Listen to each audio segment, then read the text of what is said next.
That's so nice, man. I love that intro. It's good, isn't it? Welcome to Cooking with Jens. Jens, have you got your ingredients ready? We've got toast for Alan. We've got grapes for Rez. So you're going to put the Smarties inside the bread and put them in the toaster? Yeah, it's a toasted Smartie sandwich. It's a toasted Smartie sandwich. Are you sure you're not part-time Celtic and you're Scottish? Gotta be careful because the sugar gets really hot, so it burns the shit out of your mouth. But the chocolate inside is lovely and melty. So Jens, what are you going to cook for us this week then? I was thinking about a lobster bisque. Oh yes, have you got any lobster or bread, Smarties, no, and grapes? I've just got Smarties and grapes. Oh, nice! That is talent. That is talent, isn't it? If you're going to make lobster bisque out of You should go on bread. MasterChef. You should go on MasterChef and just basically say to Greg Wallace, right? No, fuck off, Greg. No ingredients, and I'm going to make you lasagna. Yeah. And feed it to the Arsenal team ahead of the last game of the season, so they will have food poisoning, and then they drop points, and then we can nip ahead of them. No. Remember, if they get injured or ill, they get to postpone. They're allowed to postpone the game. Yeah. The rules are being rewritten as we speak, I think, to allow them to do whatever they want. Just for Arsenal. Actually, speaking of that, Barry, you still there? Because he was just reading out the Arsenal team tonight. They're pretty much at full strength. So after getting the game, I'm still here. I'm just moving upstairs out of my mum's basement to the. No, stay in your mum's basement. Out of the wank den. No, because Max is watching the Liverpool game, so I need to be upstairs. You mean the Liverpool game's going ahead? I thought Arsenal had an injury and COVID crisis, and they weren't able to get a team out 3 days ago. So, based on their team, how are they managing to get a team out tonight? They're really brave, aren't they? They're really heroes. They are really brave, conquering heroes. They are. Well, let me tell you the team that they've got out while I turn the light on. It is ridiculous. So I'm going to have a mint club. So it really is a food show, isn't it? The team they've got out: Ramsdale, Tomiyasu, White, Gabriel, Tierney, Conga, Odegaard, Saka, Smith Rowe, Martinelli, and Lacazette. No, that can't be right. They cancelled the game at the weekend because they didn't have enough players. They can't possibly have all of those guys out. No, they had COVID. They had COVID on Sunday. Oh, COVID, yeah. COVID's killed. Yeah, I fucked up. Gordon Ramsay swears all the time, Aaron. Come on, this is part of the cool cooking show.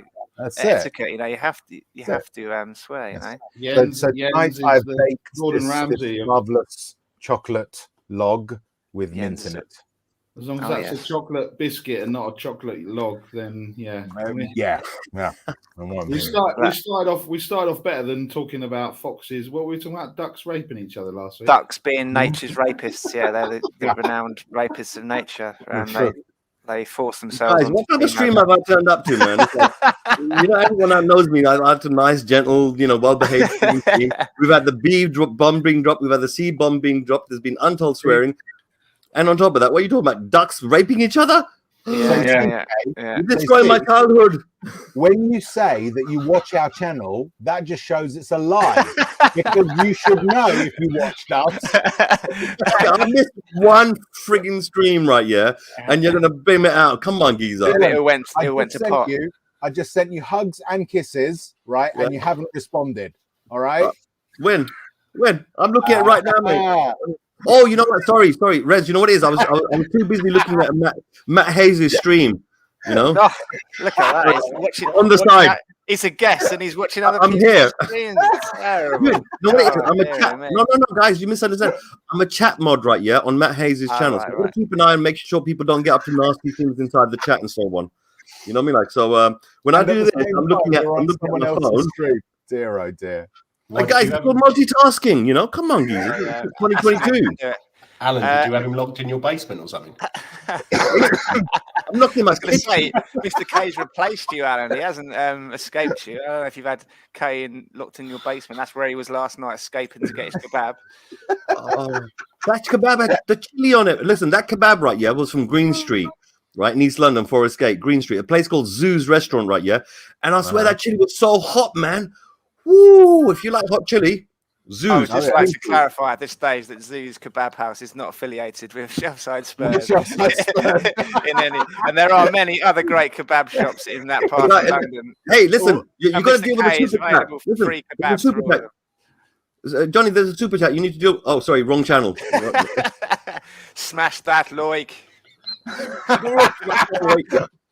Get them super chats in, boys. Get them super chats in. Yeah, it's been a long time. You don't even have to pay for them. Just get them super chats in, and we'll superly read them out. Superly, like the chats that they are.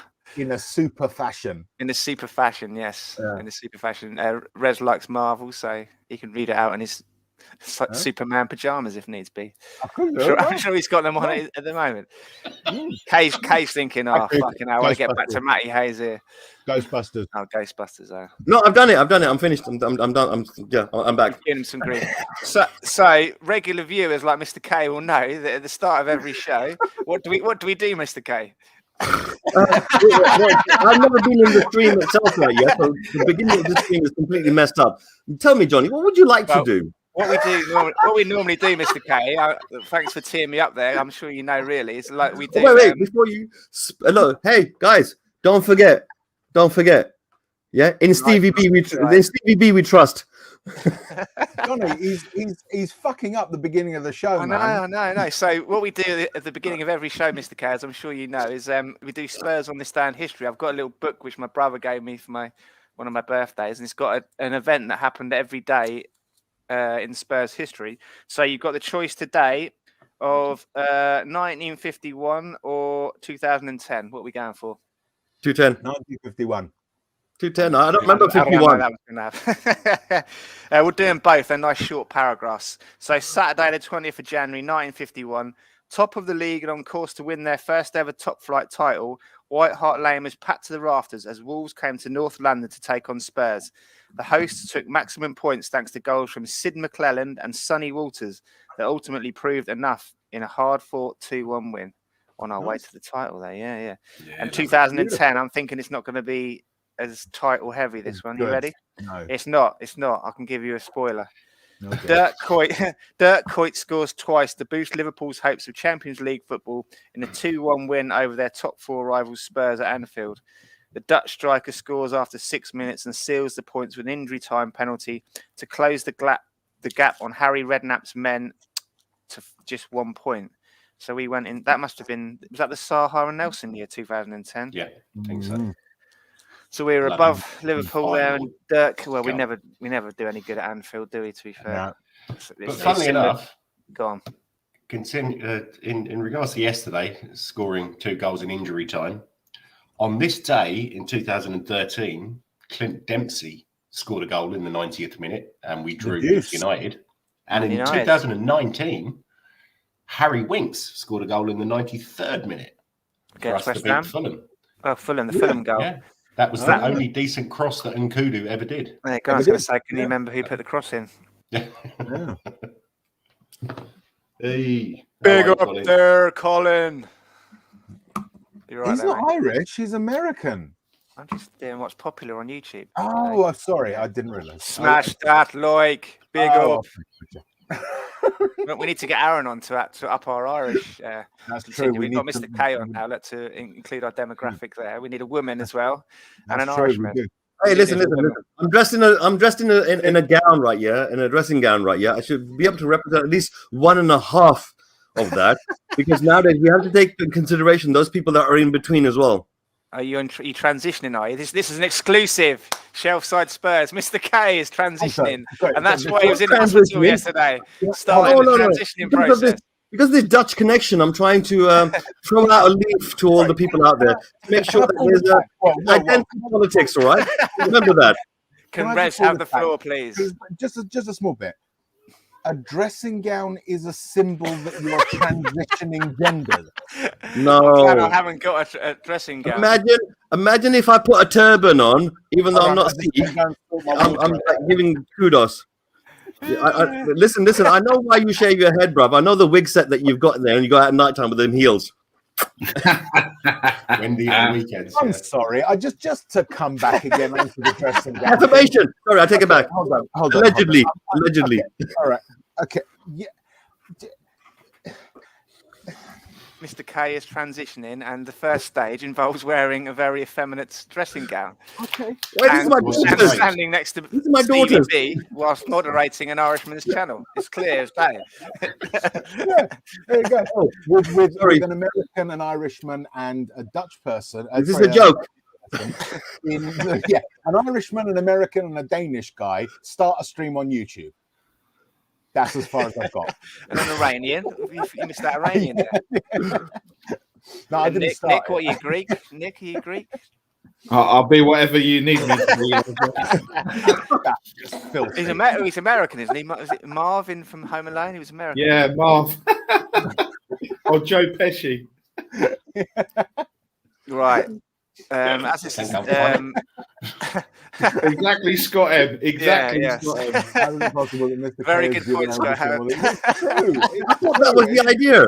I thought that's what I was supposed to do. Yes, but it's done organically. It's not just sort of like take a baseball bat to the subject, you know. Yeah. No. Listen, every time I go into Tesco's, those organic stuff, right? Yeah, cost a lot more, and they don't necessarily always taste the best. So get your organic. As this is allegedly a football stream, at some point we're going to have to try and move back around to talking about the football. So, I guess we should talk about last night's game, which is on the ticker, the ticky at the bottom there. Leicester 2, Tottenham 3, Kane and Bergwijn with 2. I think I've spelt Bergwijn wrong, haven't I? Is there a G in there somewhere, Jens? No, that's correct. No G's in there. Correct. There's No no G boy in there. help there, no mate, no boy help.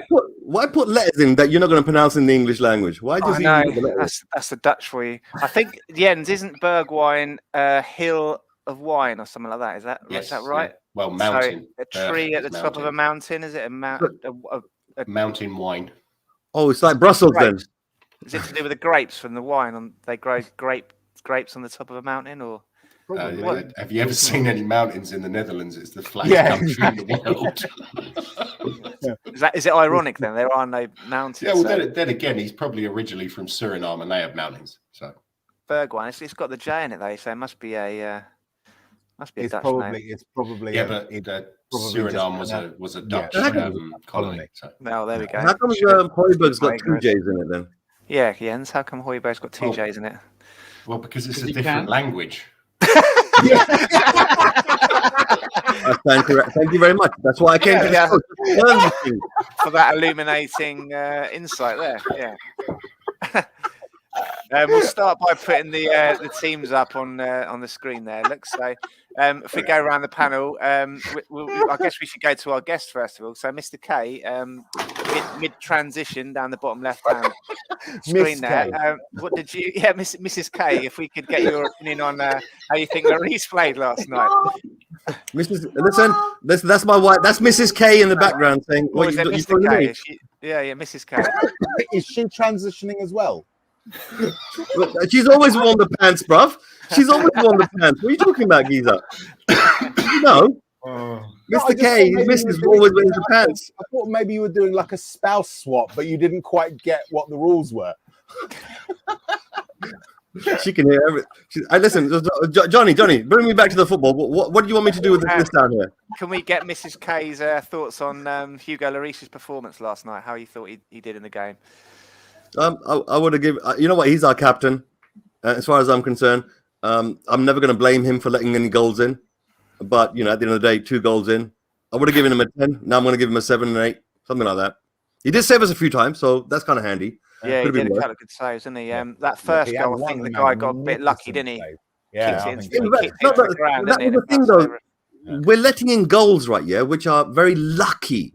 I mean, that second goal that went in, if it didn't hit Tanganga's leg, it wouldn't have bounced down and gone over, and gone into the goal. It was actually may have even gone off.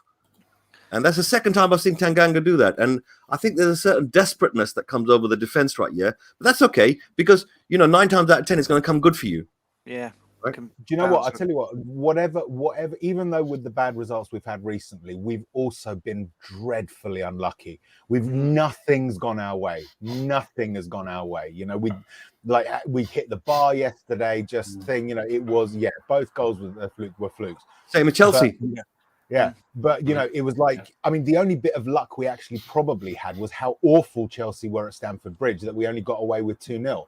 That's the only bit of luck we've had. Other than that, everything just keeps going against us. It's terrible. Yeah. But we're showing good character. Do you want me to move yesterday? Johnny, do you want me to move on to the rest of them, or do you just want quickly? No, I'm going to move around. So we'll go around to Rez. If you wanted to discuss Royale's performance, did he get hauled? It won't take long. You might as well go to Jens and talk about Tanganga. Yeah, exactly. Yeah, I mean, it's like, what can you say when he was substituted for tactical purposes at halftime because he wasn't particularly effective on the right. I mean, I think Skip was probably more offensive on the right-hand side of the pitch than Royale was. He just didn't do very much. No, I think maybe he's gone against tactical instructions or something, because they just to get hauled off at half-time. He wasn't playing very well, was he? And you saw the difference that Dohertyyyy had in the second half. Absolutely. Who'd have thought it? Who'd have thought it? You know something? I just realised something. I hope you don't mind me interrupting, but I just realised, that Scott M message that came up. Yeah. Right? He actually said more than usual. Which means that you guys are always messing it up anyway. Yeah. Jesus. Again, Mr. Thank you, Scott M. You say you watch the show. You know this. If you watch our show, Mr. K, rather than saying about watching this show, then you'd understand what you've been missing. But clearly, you haven't watched this show. So he's been busy moderating on Matt Hayes' show, isn't he? What it is, it's been a while. The last few streams I kind of missed a little bit because I've been ill. You've been transitioning. Cody, you missed Mr. K's Tales of Transitioning. That's where he was in hospital last night before he had his kebab. He was transitioning, it was Cody Mack working. But I'm sure that is self-evident by the fact that Mr. K is wearing a lady's dressing gown, which apparently that's my daughter's. That's the dressing gown. He said he didn't specify whose or what gender dressing gown. That's what I got confused. I thought, is it just dressing gowns in general that are symbols of transitioning people? Yeah, the first sign that you're transitioning is that you start wearing a dressing gown. All right, guys, back to the football. Come on, answer the bloody question now. Jens, you get Tanganga. How did you think he played last night? I thought he looked very, very unsteady.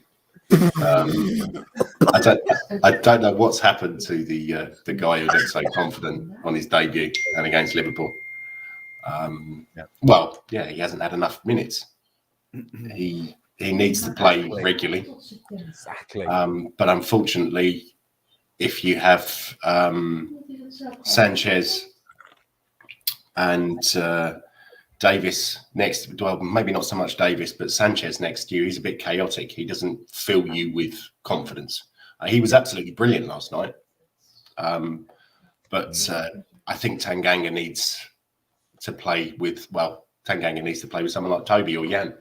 I thought he did all right. I think you're being a bit harsh there, mate. I think second half, particularly, grew into the game a little bit. He went on a few good interceptions and brought the ball out nicely, and he had that shot as well, didn't he? Which got saved by Schmeichel. I wouldn't say I don't think he was too bad, but I just don't think he looked shaky. To be honest, the only players who played badly, in my opinion, last night were Royale and Lo Celso when he came on. Yeah, the rest of them were decent too, brilliant. So. Comment here from Derek. Now, Derek, when you say things like that, you're just asking me to do a really bad Irish accent again, aren't you? So we need Aaron to come on and say, "I'll do it." Smash go that, on, go on. Oh yeah, if only we had a voice actor here. Yeah, if only. Go on. Big up all of you guys. What part of Ireland was that from exactly? Edinburgh. It's about 400 miles to the west of the coast. The island of Man. The Isle of Skye. I'm from the Isle of Man. Yeah. I find that offensive. Well, because you're becoming a woman. Transitioning. The Isle of a person. The Isle of people. Or the Isle of people. The Isle of Persons. The Isle of Persons with the football players. Speaking of islands, in a seamless link, Nick, did you want to talk about that island of a man, Davinson Sanchez, last night? Big Dave. Big Dave.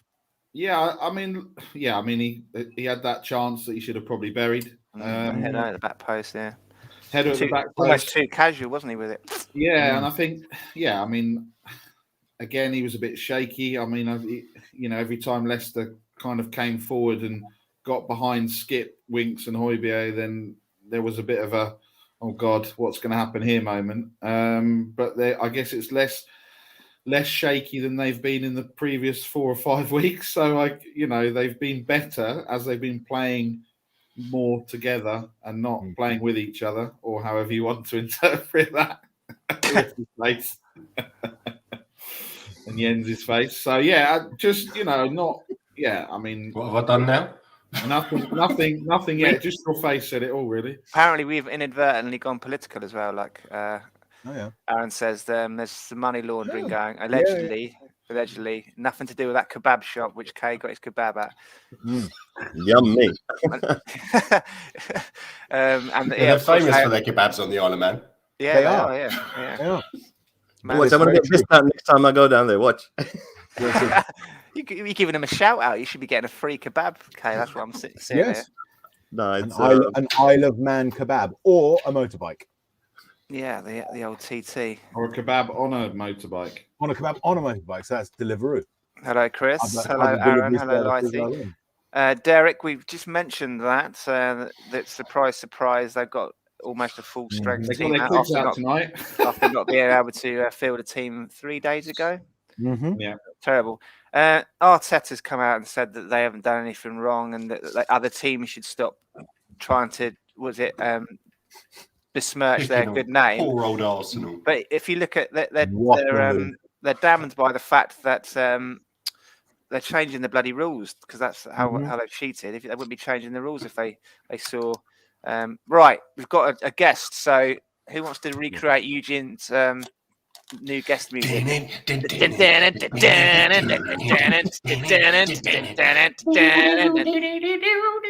Not loud enough, guys. All the way. Hello, from America. Can you hear me? Okay. We can indeed. Yeah.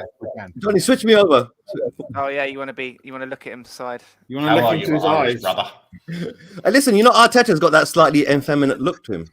What's that got to do with Colin? Colin comes in, you start going about effeminate looks. Yeah, I was like, fucking massive beard and a fucking flat cap. Come on, man. How you doing, Colin? Colin, how you doing? I'm doing well. How's everybody else? Colin, now that I've just called you a woman, not that there's anything wrong with being a woman, but obviously it's not your gender. Colin is in fact so manly that we've actually got a woman watching. Look. Julie, so as soon as Colin comes on, our women demographic go through the women. Oh yeah, Gaguma as well, yeah. Gaguma. Hello, Gaguma, you're right. Hello. Julie, hello, Gaguma. Cody Max got his guitar out. Colin, are you back in America yet, or are you still? No, I'm back. I'm back, baby. Yeah, I'm at White Hart Lane. Can't you see? Oh yes, on the green screen. This Listen, actually is and more notice, just for all of you guys, Rez's microphone is so low that sometimes when he speaks, nobody knows he's saying anything. And no, that's just us listening to him and not laughing at shit jokes. It's not to do nothing to do with he needs to put his hand up when he wants to speak. Everybody knows and goes quiet, okay? Cody, quickly before we move on, have you ever heard of a band from Canada, hardcore band called Botfly? I'll just leave that there. They're decent. Check them out if you haven't already heard of them. Cody, you look like a man with your finger on the pulse, so you might have already heard from him. And a finger in his beard. Yes, a finger in his Botfly beard. To see if his dinner's dead. I don't think they've left the house recently. If you've seen all the snow they've got out there, they're actually got a snow day in Canada, which is unheard of apparently because it snows all the time. They got a what? A snow day. Yeah, they had a snow day. So right. It was actually that bad that even the Canadians stayed home for a snow day. Yeah. I saw Cody's also got an ongoing feud with the snowplow. I saw that. Yeah, the snowplow just shoots all the snow onto his driveway, and he's got to shoot it all off again. As soon as he's been past, Cody's firing up his little things.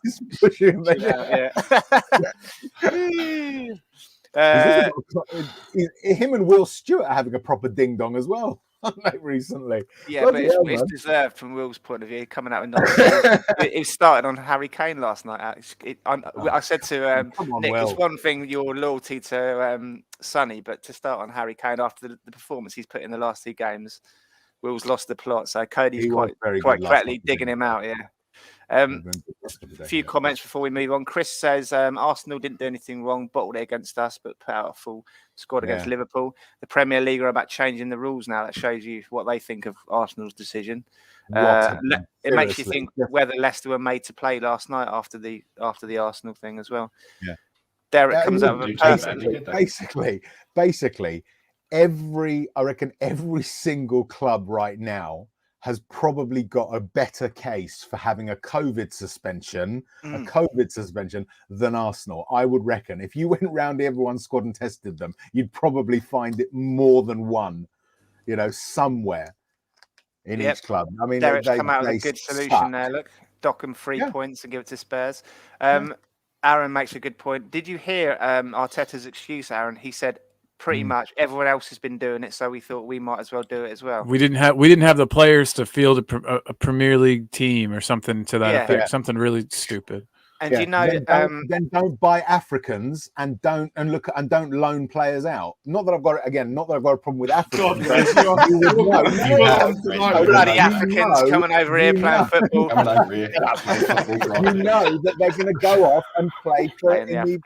You have to plan for that. Liverpool aren't complaining too hard, and they've got 2 of their star players are out. So they're out exactly. They had Hawksby was on. Paul Hawksby was on the Spurs show this week, and they had one of the journalists on, and he'd contacted the Premier League to find out, the basis to ask some questions about the basis of Arsenal's request to have it called off. And apparently it was to do with a lot of their players were in the red zone because they were so fatigued that they'd had to play a lot of games recently because of the COVID shortages in their squad. That was the reason they used that it was potential risk to their players, and they had to put the health and safety of their players first. They're at risk of getting injured because they're all in the red zone because their squad was talk to Rez, LJ. So what are we going to do at the end whenever we got to squeeze all our fixtures in and our players are going to be tired? And so does that not matter? Or yeah, exactly. I mean, this is the thing. You would think that football is a squad game, and that a Premier League club would have enough players to basically be able to rotate that and not worry about some of their players getting into the red zone. Joke, isn't it? And they took it on board. I mean, I'd like to see who this panel is. We joked a few weeks ago that it was Levy and Hitchin and Paratici, didn't we? But clearly not. Ridiculous. Apparently, Cody's quashed rumours of a beef between Will and himself. I didn't say anything. I just thought that the two of you were sort of going at each other. I did say that I got the feeling of wanting to knock your heads together and send you off to bed without dinner. So. And after that glowing reference, he just slated you for your African comment. Yeah. No, I'm not saying don't buy Africans because they're African. I'm saying if you're worried about the African Cup of Nations, if that's going to cause a problem with your squad, that's on you. If you buy Africans, they're going to go off and play this tournament. What do you want to do? Alan's gone political, referencing the Premier League investigations into Granit Xhaka getting booked in the 60th minute against Leeds. I've seen the incident, actually. Someone retweeted it yesterday. It was he delayed taking a free kick, didn't he? It was basically what time wasting to get booked. Breaking news, Revs has been cancelled on the internet. I tell you, if Cody clips me, then I probably would be. I'd probably be like. Cody's already done it, mate. What are you talking about? That's true. Yeah. If Cody clips me, he's already done it, mate. Yeah. It's already started. Cody and Will have to take over the on my case. Reg is gone. He's been cancelled. How does he redeem himself? He's suitcases. He wants to travel abroad. You need to redeem yourself, Rez. You need to be uncancelled. I don't know what you can do to get uncancelled. I don't know. What could I'd like to apologise. I was actually no. I'll adapt. You nearly went down the DT line there. Get a PR team to do it for you. No. I'll just adapt DT's statement that he posted on Twitter. That was the bomb. That was. Let's have a look. I know a lot of you have seen the news about me this week, and I know I have let a lot of you down. But there are always two sides to a story, and mine will be told in good time. After months of receiving help and guidance, I now know I was suffering from a racist breakdown, and on that night, I simply snapped. This is not me condoning my actions. I'm just trying to paint a picture of what was going on in my life at that time. All I ask from everyone in Africa is that you read the key parts of the report and not the sensationalized headlines. I cannot apologize enough to Africa for putting them through this. Oh, wait. That sounds like the speech that they wrote for Klopp that he decided not to fucking read. Yes, that's right. An 8-year relationship with Africa will now be remembered for 9 minutes of madness, and I will forever be sorry for it. I want everyone to remember the innocent ones in this are all African children. I am in regular contact with them, but my actions have turned their lives upside down. All I can do now is serve my time and be a better non-racist and man for it. I've also heard about a statement that has been released from someone that I called a friend. Again, I will address this and its content in due course too. I'm sorry for letting you all down. I do not deserve anything from anyone, but just now I am sorry. Take care and see you in 3 years. 1-0 Liverpool. Rez, that was straight from the heart. Well, where's he gone? I've got to take him out for 3 years. That's his 3 years. 3 years. 3 years. Rez, look at your WhatsApp. I'll send you some hugs and kisses. You know, it took a strong person, to do that. Just don't expect any reply though, Kay, because you won't get any. Because I won't get any mail. Yeah. Wait. The good news. Breaking news. Oh, Rez, I'm blocked. We've got music. We've got music for a breaking news. Go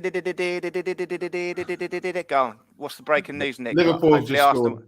Oh, good. Yeah, Jens just said. Jens put up the. Too bad Madrid couldn't. Too bad Real Madrid couldn't have scored. And well, I did worry, Jens, when you did that because I thought Arsenal had scored. You've just had a spoiler there. In Gaguma in Korea, they haven't got the goal yet, and you've just given her a spoiler, Jens. Gaguma didn't know there was a goal there. You've just ruined it for her. Quickly, lump on. Liverpool to score next. Have you seen the BBC website on sports?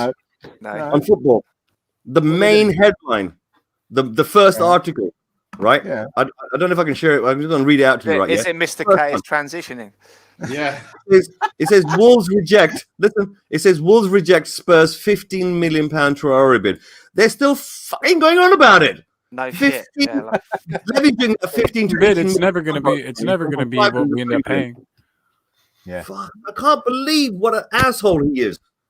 Yeah. Anyway, we're safe now. Gaguma's seen the goal. It's hit the screens in Korea, and it's Jota apparently. Brilliant. Yeah. Out of this man. He's a good. Where were we? So that leaves us to Barry. Did you do Tango? Good. So Mr. K, we're back around to you again. So you get Davis. He gets Davis. Who gets Davis? K or Barry? Mr. K. K. You get Benny Davis off. How do you think he played last night? Okay.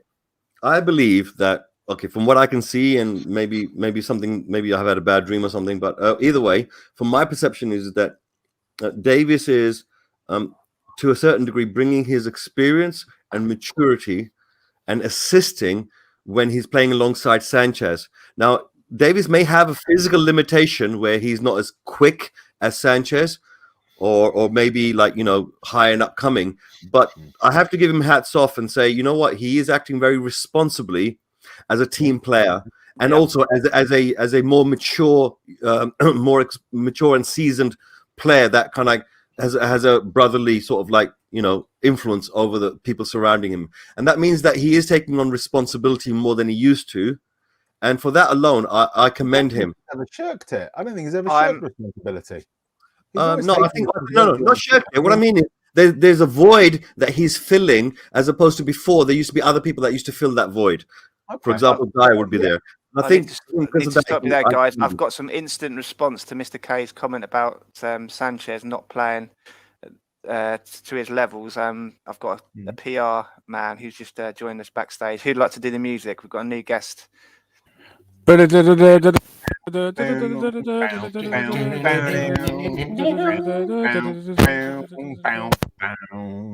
said that, I don't know what Rez, you okay, mate? I just thought smoke on the water. I'm gonna have to some creative accounting here. I have to kick someone out temporarily. Any volunteers? I'm going for a ciggy. I'm a racist, so I should go. You're a racist, so you should go. Yeah. See that? All the smokers suddenly want to go out one time. I've been a bad guy and I've been vaping. But I'll try. So we need that music. We need the music again there. As I fuck that up. Oh, I've lost him again there. You better be worth the wait. Hey,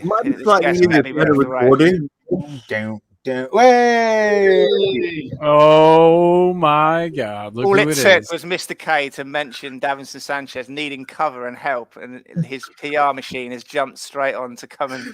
Well, I must admit, I didn't hear that part. I actually heard the part where he was talking about a Dharma and getting a deal done, and that's when I heard, and that's when I was like, right, here we go. Seems like there's an opening for me somewhere. 15 million apparently we've bid. I don't know how true. Of course we have. When the asking price is 20, of course we have. Yep. Of course we have. They've been talking about it for 2 weeks, and now they've finally done a bid of 50.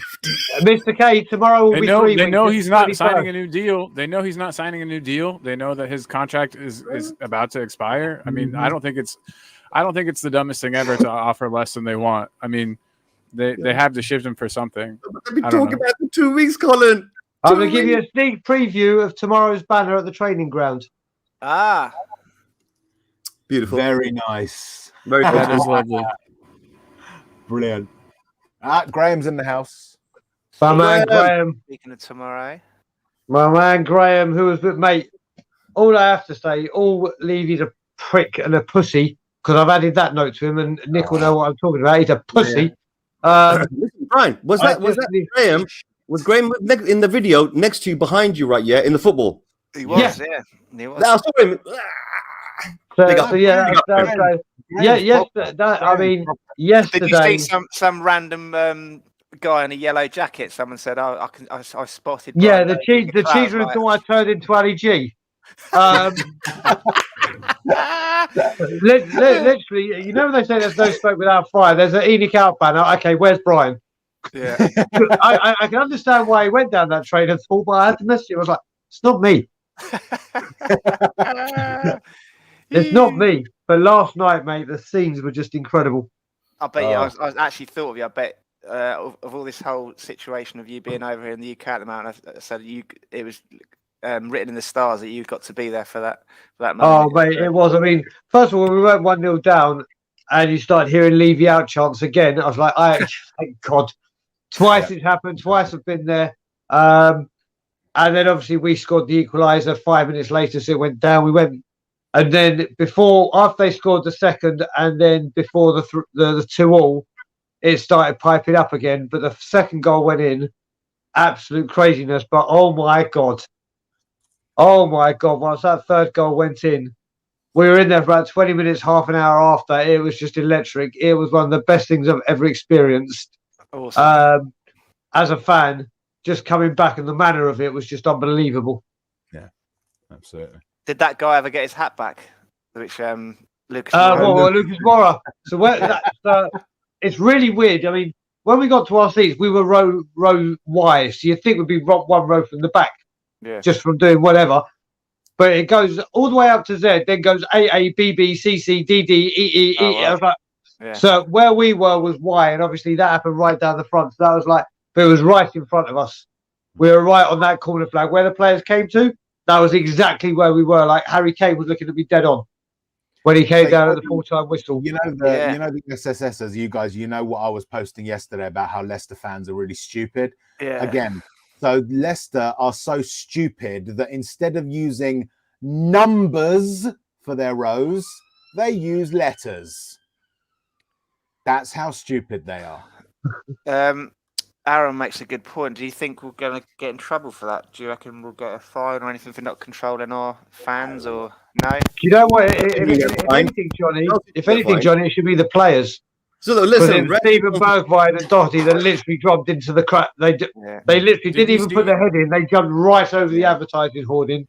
Have you seen Horner just pulling Bergwijn back because he knew that would be Bergwijn's second yellow? He was pulling him. I don't know. Still, every once in a while, Højbjerg still does things that I know that he's dropped off and shown less of that like captain mentality, but that was something that impressed me yesterday. Højbjerg was a lot better. Højbjerg was a lot better yesterday. Yeah, I thought it was great yesterday. That he did that beautiful pass in behind. Was it Mora or Reggie? It was a beautiful pass, wasn't he? So he's hitting some great passes yesterday as well. Getting stuck in. He had a great game. Harry Kane was awesome. He was absolutely awesome. But do you know what? He was my man of the match. But I tell you what, there's something in that with the away crowd, and there's something when they sing the Ollie Skip song, where the crowd just gets elevated by tenfold. They can sing any other song, but once that Ollie Skip song starts, probably because he's one of our own and whatever, but that song really gets so much volume. Yeah, I think it's affection for him as well, because again, he's one of those that he does well. He always works his ass off, and he's one of our own. You know? So I think probably that pace in the first half down the right hand side as well. He's like flying, wasn't he, down there? Past one of their quick players as well. That's amazing. We haven't done Reggie as you're new onto the screen today, Brian. Did you want to just cover Reggie's performance yesterday? I thought he was. It just showed the difference he had having that balance in the team, didn't it? Like he played really well, especially the first 20-25 minutes. So Nick will verify as well. We were at the stage, the training ground on Tuesday. He left the ground pissed. Yeah, he left the ground as it looked like he'd just gone to war. And you know what? So did Bergwijn when he got fucked off with the. And that maybe we need to piss these players off for them to play like that. Yeah. Reggie was superb, especially seeing that he hasn't been up to himself recently. He looked refreshed. He looked. I mean, the way he celebrated the goal on the bench was just it's great, incredible. He was fantastic. I mean, I am going to back Sanchez up because Sanchez did have a good game. And yes, you're right. You're right, Johnny. I am his fucking PR. I will be his PR, mate, and gladly. Listen, I'll call it when he's wrong. He was good. I mean, to tell you the truth, out of that starting 11, the only one that had an off game, and it was only because he ran so much he was knackered, was Lucas. Yeah. Lucas was just running down blind. I mean, I know he does run down blind alleys occasionally, but he just looked exhausted. And when we didn't take him off, we're like, surely. And then obviously when we went one goal down, we couldn't take him off because we needed some. But I tell you what, Stevie Bbbbb. Now, I've been saying for a while there's a player in there. Not saying that, oh my God, he's amazing now because he scored those 2 goals. But you just see when he has a bit of confidence in him, what he can do. What he can do. It's one game, we can't get excited. But hopefully that has sealed him staying. It just goes to show what the added fitness can do for players as well. Yeah. Again, I could see last night the added fitness he's brought to his game. Sanchez, Davis, the improvement that we've seen from so many players now, from them just being fit and able to get about the park a bit more to be more effective. I mean, he's slowly turning crap players into passable players, isn't he? One by one. There's no one really left, is there, that he can? Well, Dele, he hasn't worked on Dele, has he? But he got a good game out of it against Liverpool. But yeah, so Jens says the Conte effect. He's just getting something out of all of these players now, isn't he? Which is a sign of a good manager. But the fitness is helping, obviously. I mean, even got a performance out of Dohertyyyy. I thought Dohertyyyy was right. You know, I'd give him a 7 out of 10 for yesterday's performance. Yeah, that was First of all, Mr. K, how are you feeling today? So. Okay. Was it Graham's right here. I mean, obviously there was some kind, not saying from the players, but obviously, I mean, my post at the training ground went mental with likes, retweets, whatever. Some idiots that retweet what I'm tweeting, calling me a clown, even though they're just spreading my message further. So thank you if you're watching. Yeah. Thank you. But yeah, there was a lot more attention. Shone upon it than I thought, and obviously to hear that reaction, it obviously gained some movement and whatever, and obviously we're there tomorrow. But when Dohertyyyy came on, the crowd were like, oh no, literally, it's one of those players. Like literally, he came out early, and everyone was like, oh, here we go.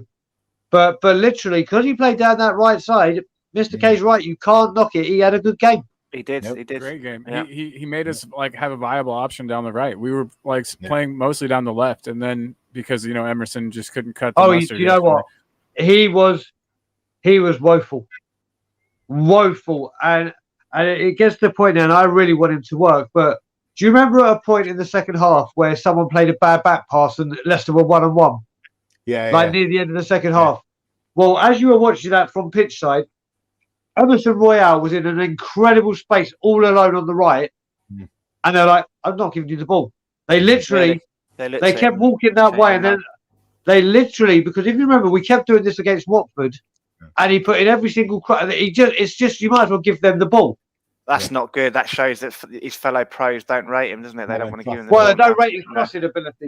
Yeah. So he's either got to work on it, and then if Dohertyyyy has to be that viable option, if he can put him in a performance like he did second half, I mean, the next game's Chelsea, so it's kind of like, here we go. Dohertyy's got to play against Chelsea now, hasn't he, after that second half? Yeah. To be honest. Just the impact he had on the way we played as a team, our shape and everything. The team. He's played himself into the team with that performance.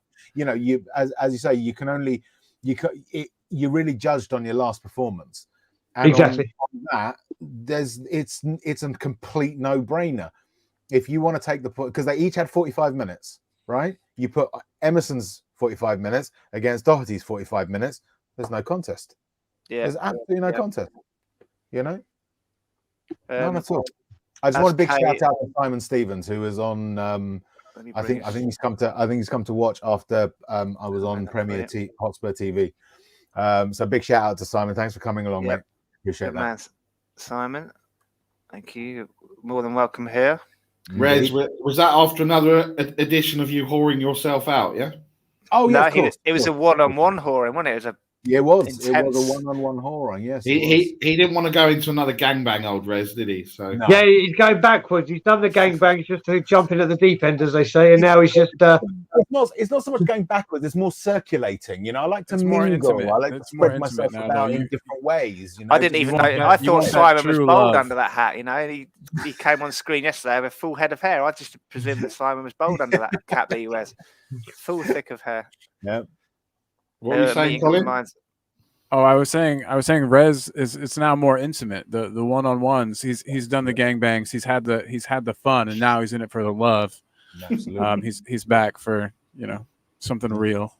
I need some depth. I need some depth to my streaming. You know, it's got to be yeah. Oh, you mean like the depth of our signings? Yes, that's right. Yes, it's got to be as deep as our signings.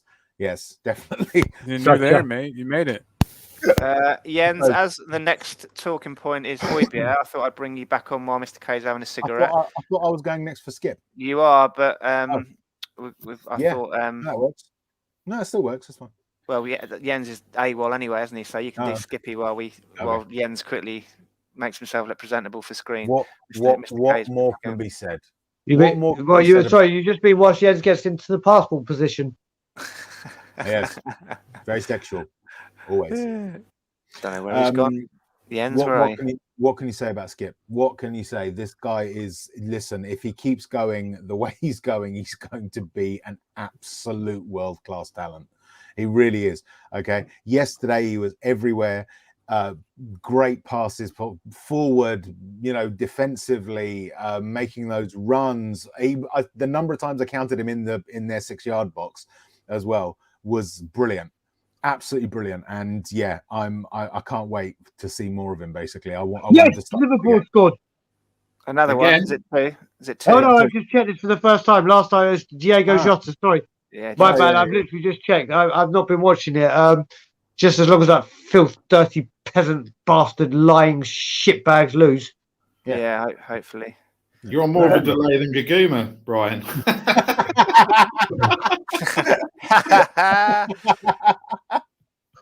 Yes, Liverpool scored. Yeah, it was about 20 minutes ago. I listen. I've been doing things. Listen, I didn't get to. We didn't get until just after midnight.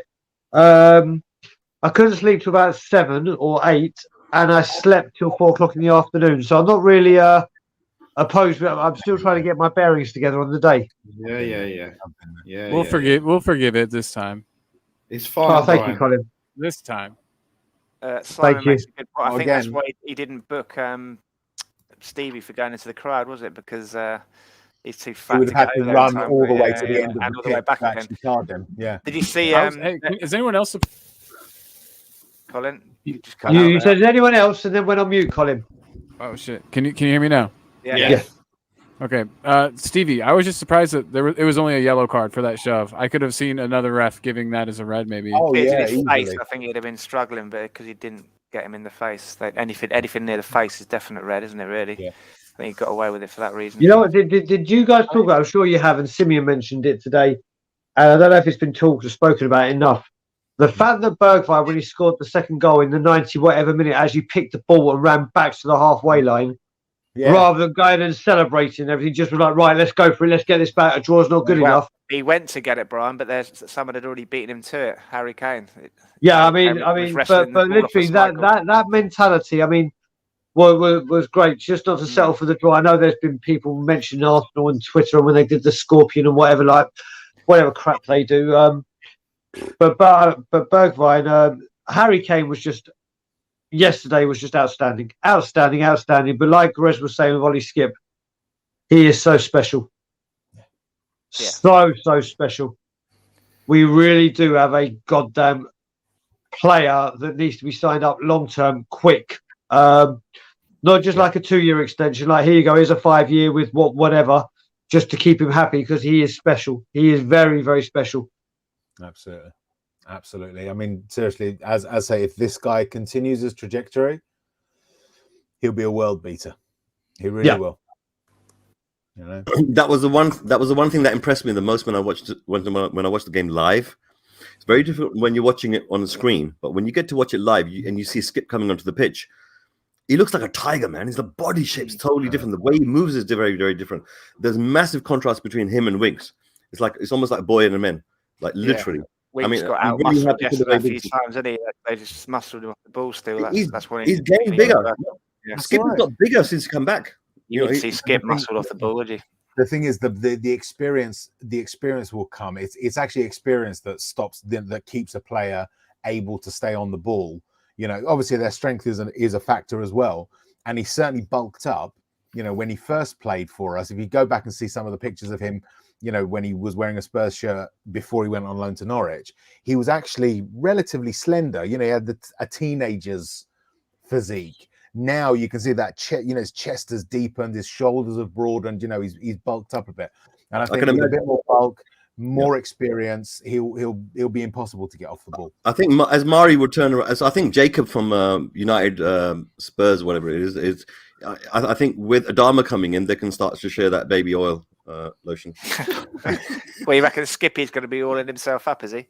No, I think you know what it is. It's really good that It's really good that we've got someone strong and powerful in the midfield, right? Yeah, and you need to put that bulk on, and you got to look at someone like Adama Traore, right? Yeah, he's pretty much done the same thing anyway. And look at the effects it's had on him. I would say Skip doesn't need to get too much bulkier, because in answer to what Simon was saying, we don't. I mean, I reckon that Skip will eventually be a classic box-to-box midfielder, because he's got the passing ability, he's got enough pace to do it, and he's strong enough to do it. So I reckon that will become where he will play. Whether or not that's where Conte's going to play him is a different question. But I reckon that he will become classic box-to-box, basically. Strong, able to break up play, able to pass, able to carry the ball, basically being able to do everything that a midfielder can do. Yeah, he's got everything you need to be a midfielder, isn't he? Modern-day midfielder. Yeah. We've talked about Skippy. Did anyone want to take on Winks? Let's go to you, Colin. You're above Rez's big, bold Bruce Grobbelaar head. So do you want to take on big, bold Bruce Grobbelaar head? Yeah. Okay. Winks was okay. As long as Winks is whoa, hold on a minute. Okay. Look. It's more right. All right. He was towards he is now. I mean, that's all right. It might be now, but who knows him now? No one knows him now. You know, you've had your say. You've spoken about Africans. You've spoken about teenage physiques. And now I'm talking about Baldness. All right. No, Barry. Listen, Barry. That's not Sean, right? Listen. He's also been a numberist as well. He's been slagging off letters, right? Yeah. You know, Alphabet Street are coming for you.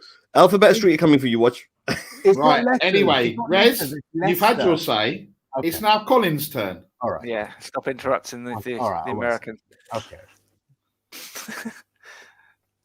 Colin, you've got to learn how to use the mute button. Muted again? But not that mute button again. Okay. I think you got at least connect. You and Mr. K can start your own show. It could be called the Charlie Chaplin Hour. You've been caved, yeah. It's just me and red buttons, you know. I mean, like I killed one of Will Stewart's streams once. It's the me and red buttons. I don't know what it is. I see a red button, I just press it. Colin, no, you kind of still not got you, Colin. Okay. Okay, I'll go on. Okay, Colin's going to telepathically tell us what you're thinking.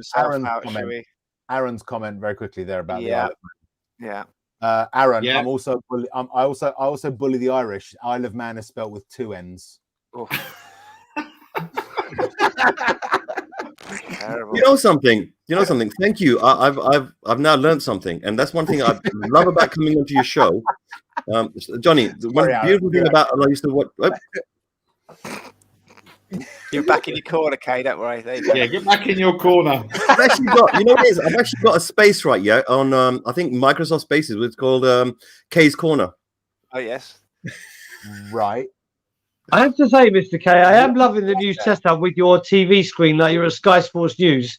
I am loving this. What did you say? What did you say, Mr. K, before we came on?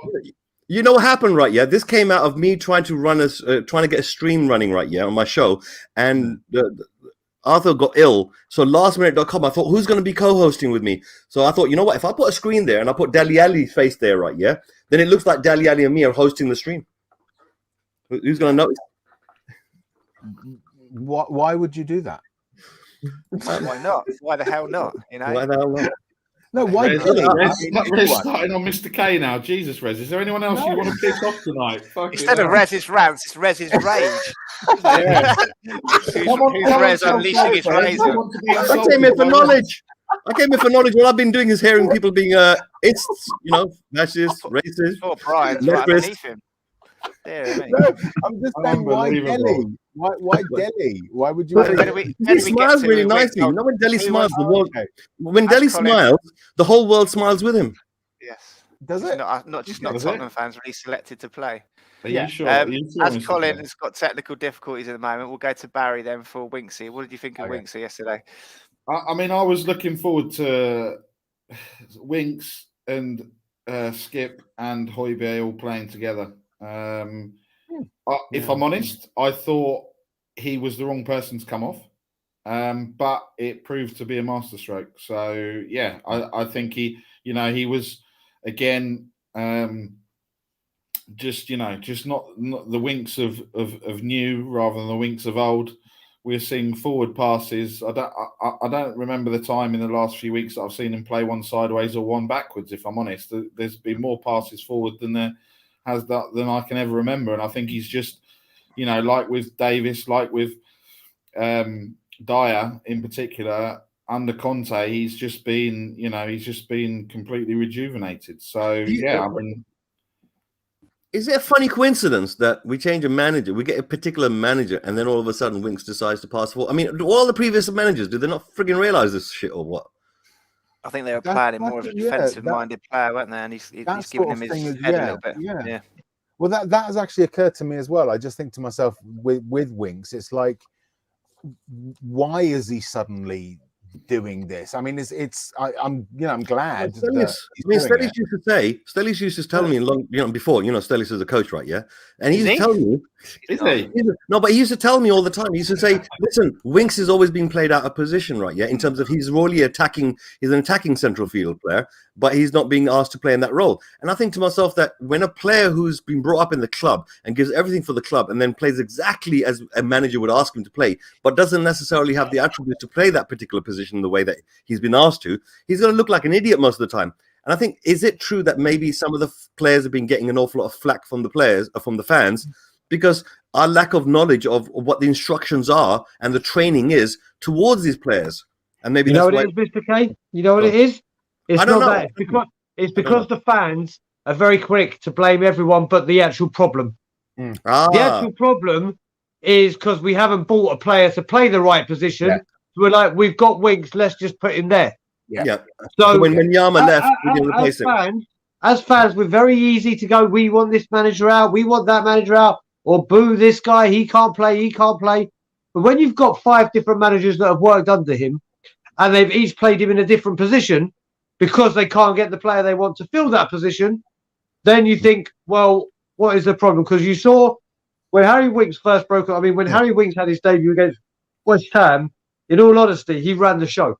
He ran that game. He was phenomenal. He scored in it and he was playing well till he got his big injuries.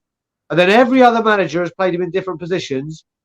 And now, since Conte said, right, I'm going to play you in your position so you play your game, you've seen a dramatic improvement. Do you know what? It's funny.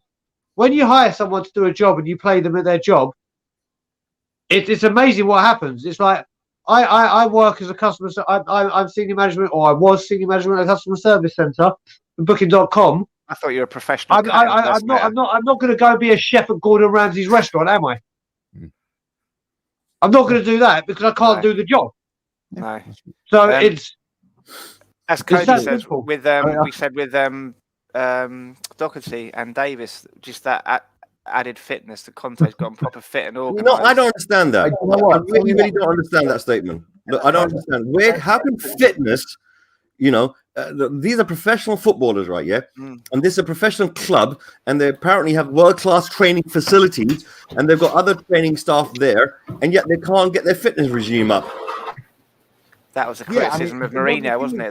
They left it up to themselves as professionals to get themselves fit, and they didn't do it. They need to be mothered and treated like children. What you're saying as well, Brian, is absolutely true. Someone I interacted with recently on a popular social media platform basically says that all of our problems are down to our recruitment team, right? That's the only problem at Spurs. Nothing else, right? That's not right. But in a way, he's right, because who's head of the recruitment team? Who's the one who signs? No, wait. Stop. That's not true, though, Rez. That's not true, because Conte has specifically stated, right, time and time again in more than 3 interviews that he's done, right, in press conferences, where he says it's not just the transfers that we need, players going in and out. There's a lot of work to be done behind the scenes that need to bring the club up to an adequate level to be competitive. Now, Paratici turned around and talked about the recruitment side of it and so on. And Conte must be talking about the medical, because the players keep getting bloody injured all the time. Talk about the training and fitness. Talk about the dieting. Whoa! I didn't say it was the recruitment team. Someone else said it was the recruitment team and nothing else. So he's transitioning to become a woman, and he's getting argumentative already, isn't he? No, it's you know what it is? I've just got what it is. He's just programmed me right here in the last half an hour, where he's been a person who's been like an ist, whether it's a letterist or a continentalist, right? And I expected automatically that he was everyone. Sorry, Red. I take it back. Many apologies. Johnny just said that women are argumentative. Is that not sexist, Mr. Einstein? Excuse me. You telling me you never argue an argument with a woman? Right, where's that statement? Send it to me. I have to send out a heartfelt apology to women. Send out a heartfelt apology to all women. Yeah. Sorry, Gaguma. Sorry, Julie. There you go. It was much easier than the DT. Listen, guys. Listen. Send love out to the ladies, man. Send out to the ladies. Ladies first, Paul J. We've actually got some breaking news live on screen here. Cody Mack has just updated us. So can we have the breaking news music, please? Can someone do the hot off the Cody press? Instead of bread, he's baking hot breaking news. Who said Levy was not going to sign someone? We've signed Lloris. There we go. One of the best goalkeepers in the Premier League. We've signed one of the best goalkeepers you can get. Come on, we haven't. You're telling me we haven't signed? We've re-signed. Levy in. We've re-signed. Levy in. Yeah, Levy in. Yeah, been triggered. That's it. Opposition over. Yeah, that's it. All is forgiven. Him to sign. All is forgiven. That's it. Forget the protest tomorrow. I'm delighted. I'm ecstatic that we've re-signed someone that's been there for 10 years. That we allowed their blooming contract to get into this state.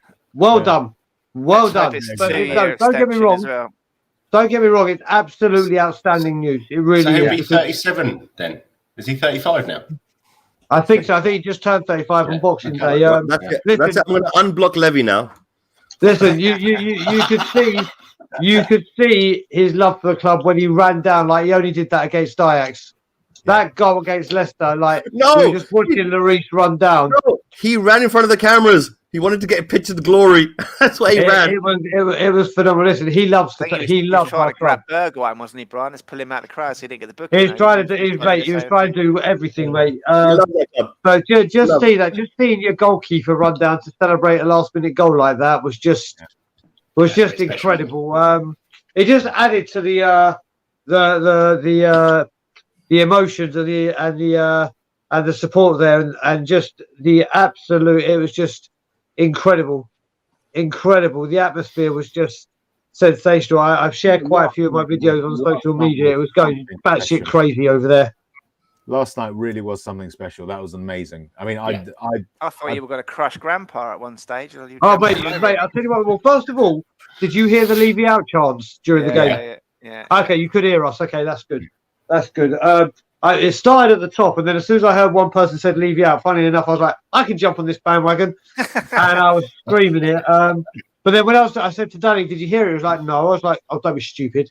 And then he goes, no. When I went back and listened, it wasn't very loud. But no, it wasn't. It wasn't very loud. But obviously, I mean, I posted all of my social media. And do you know what I think that was? I think that was BT, right? Because when the crowd was singing other things, that was coming through loud and clear. Yeah. Well, I'll tell you what. I'll give you. I heard we want Levy out, and then it was it seemed to dip. Right I'll give you a sneak preview. Let's have a look.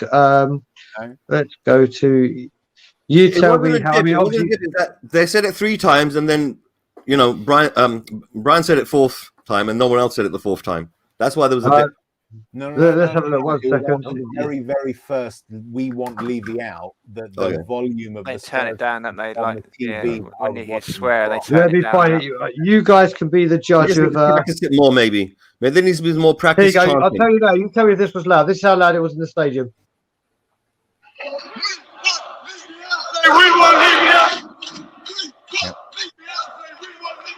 Was he there last night? Do we know?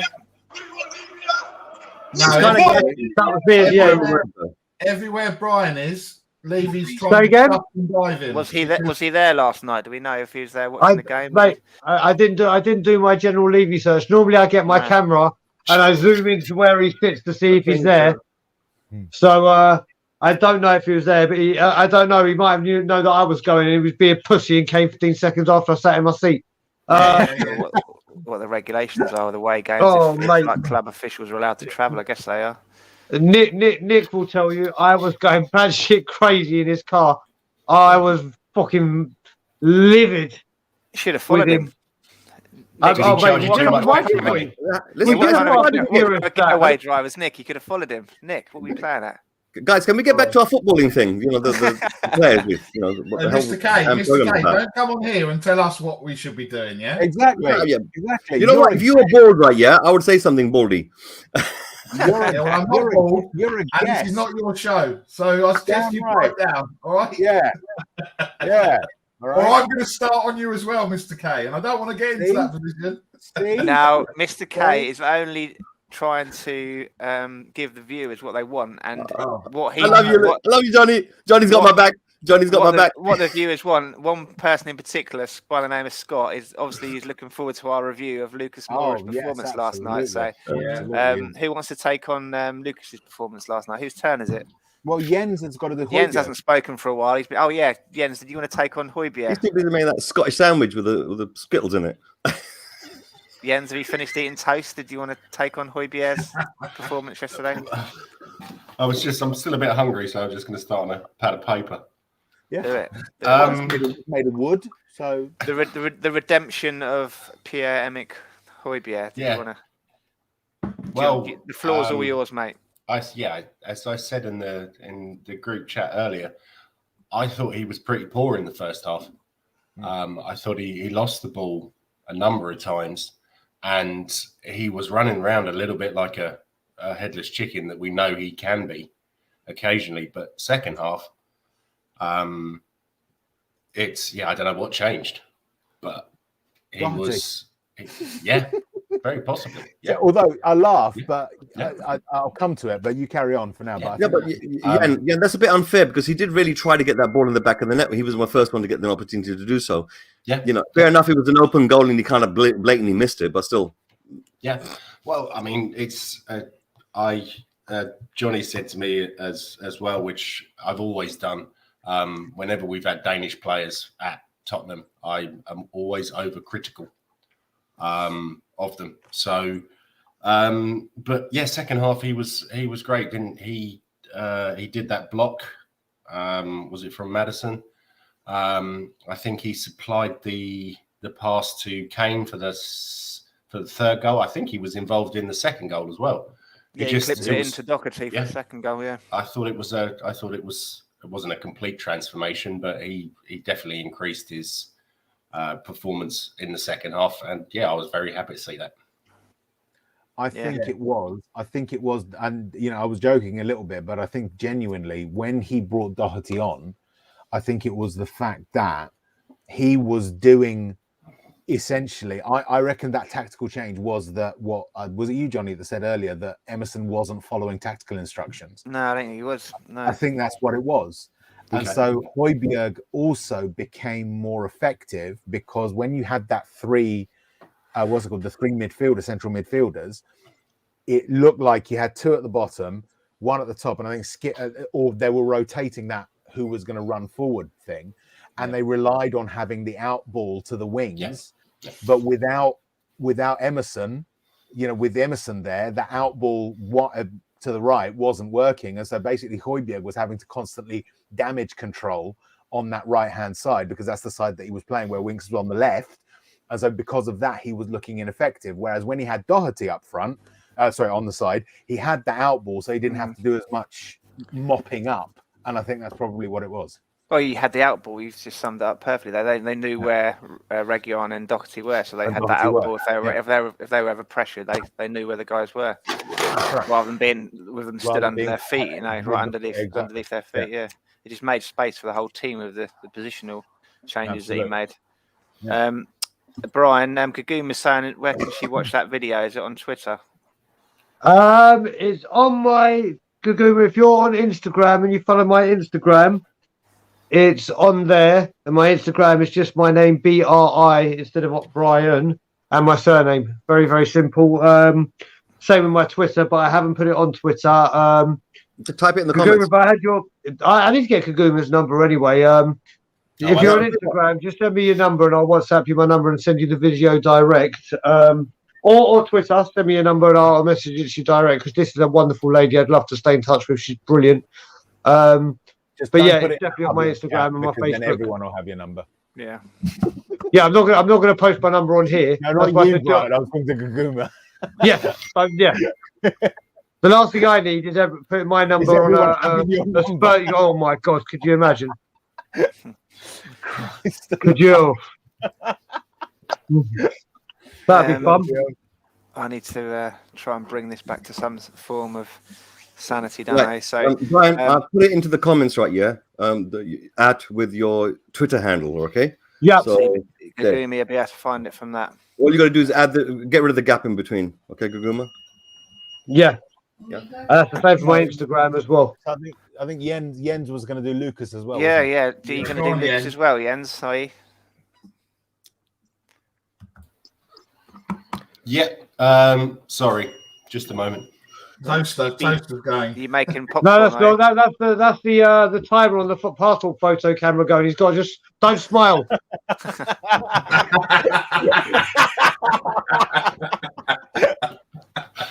I thought he was brilliant. He was busy. He was everywhere. And it's just, I don't think they said that we were playing a 3-5-2. I think it was more like a 3-5-1-1 because Mora was dropping off Kane. And yeah, I was really impressed. I think when Stevie came on, they went to 4 at the back. I noticed it when I watched it back this morning. They put Ben Davies to left back, and Lucas Moura was on the left, Stevie was on the right, and in the middle. They went. Did 4. they? Yeah. I must have missed that. I was swearing and quite a Unless, lot for the Moore was last playing left 20 wing back. minutes.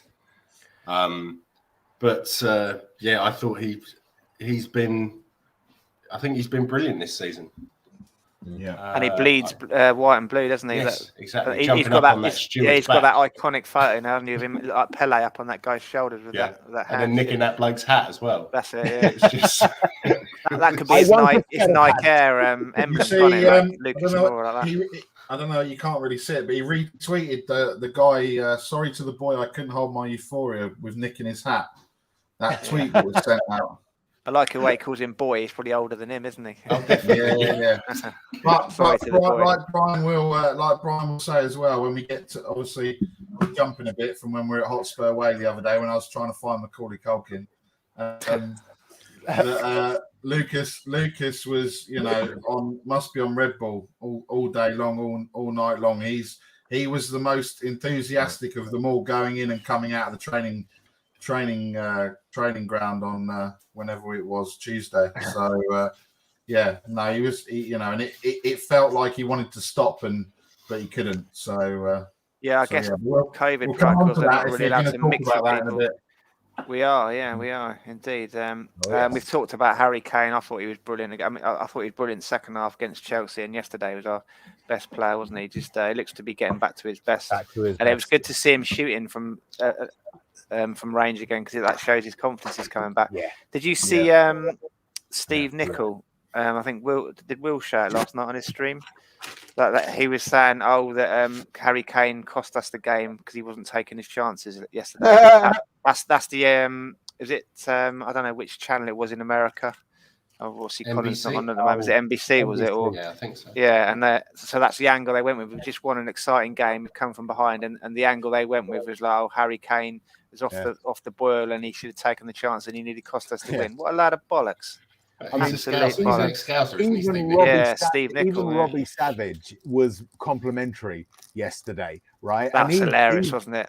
Yeah, he's always ripping into ESPN. Apparently, he sat there with a face like thunder, didn't he? And then they went to it and said, "Robbie, what did you make of that?" At the end, I was like, Well, I don't know, but the thing is that when you're in that much of a corner, what else can you say? All right, that we set a record yesterday. 94 minutes and 52 seconds is the longest that any Premier League club has been behind and then gone on to win the game, right? That wasn't noteworthy. That wasn't noteworthy. Just Harry Kane missed a few chances, hit the bar with the header. Yeah. Right. This is the problem. You get.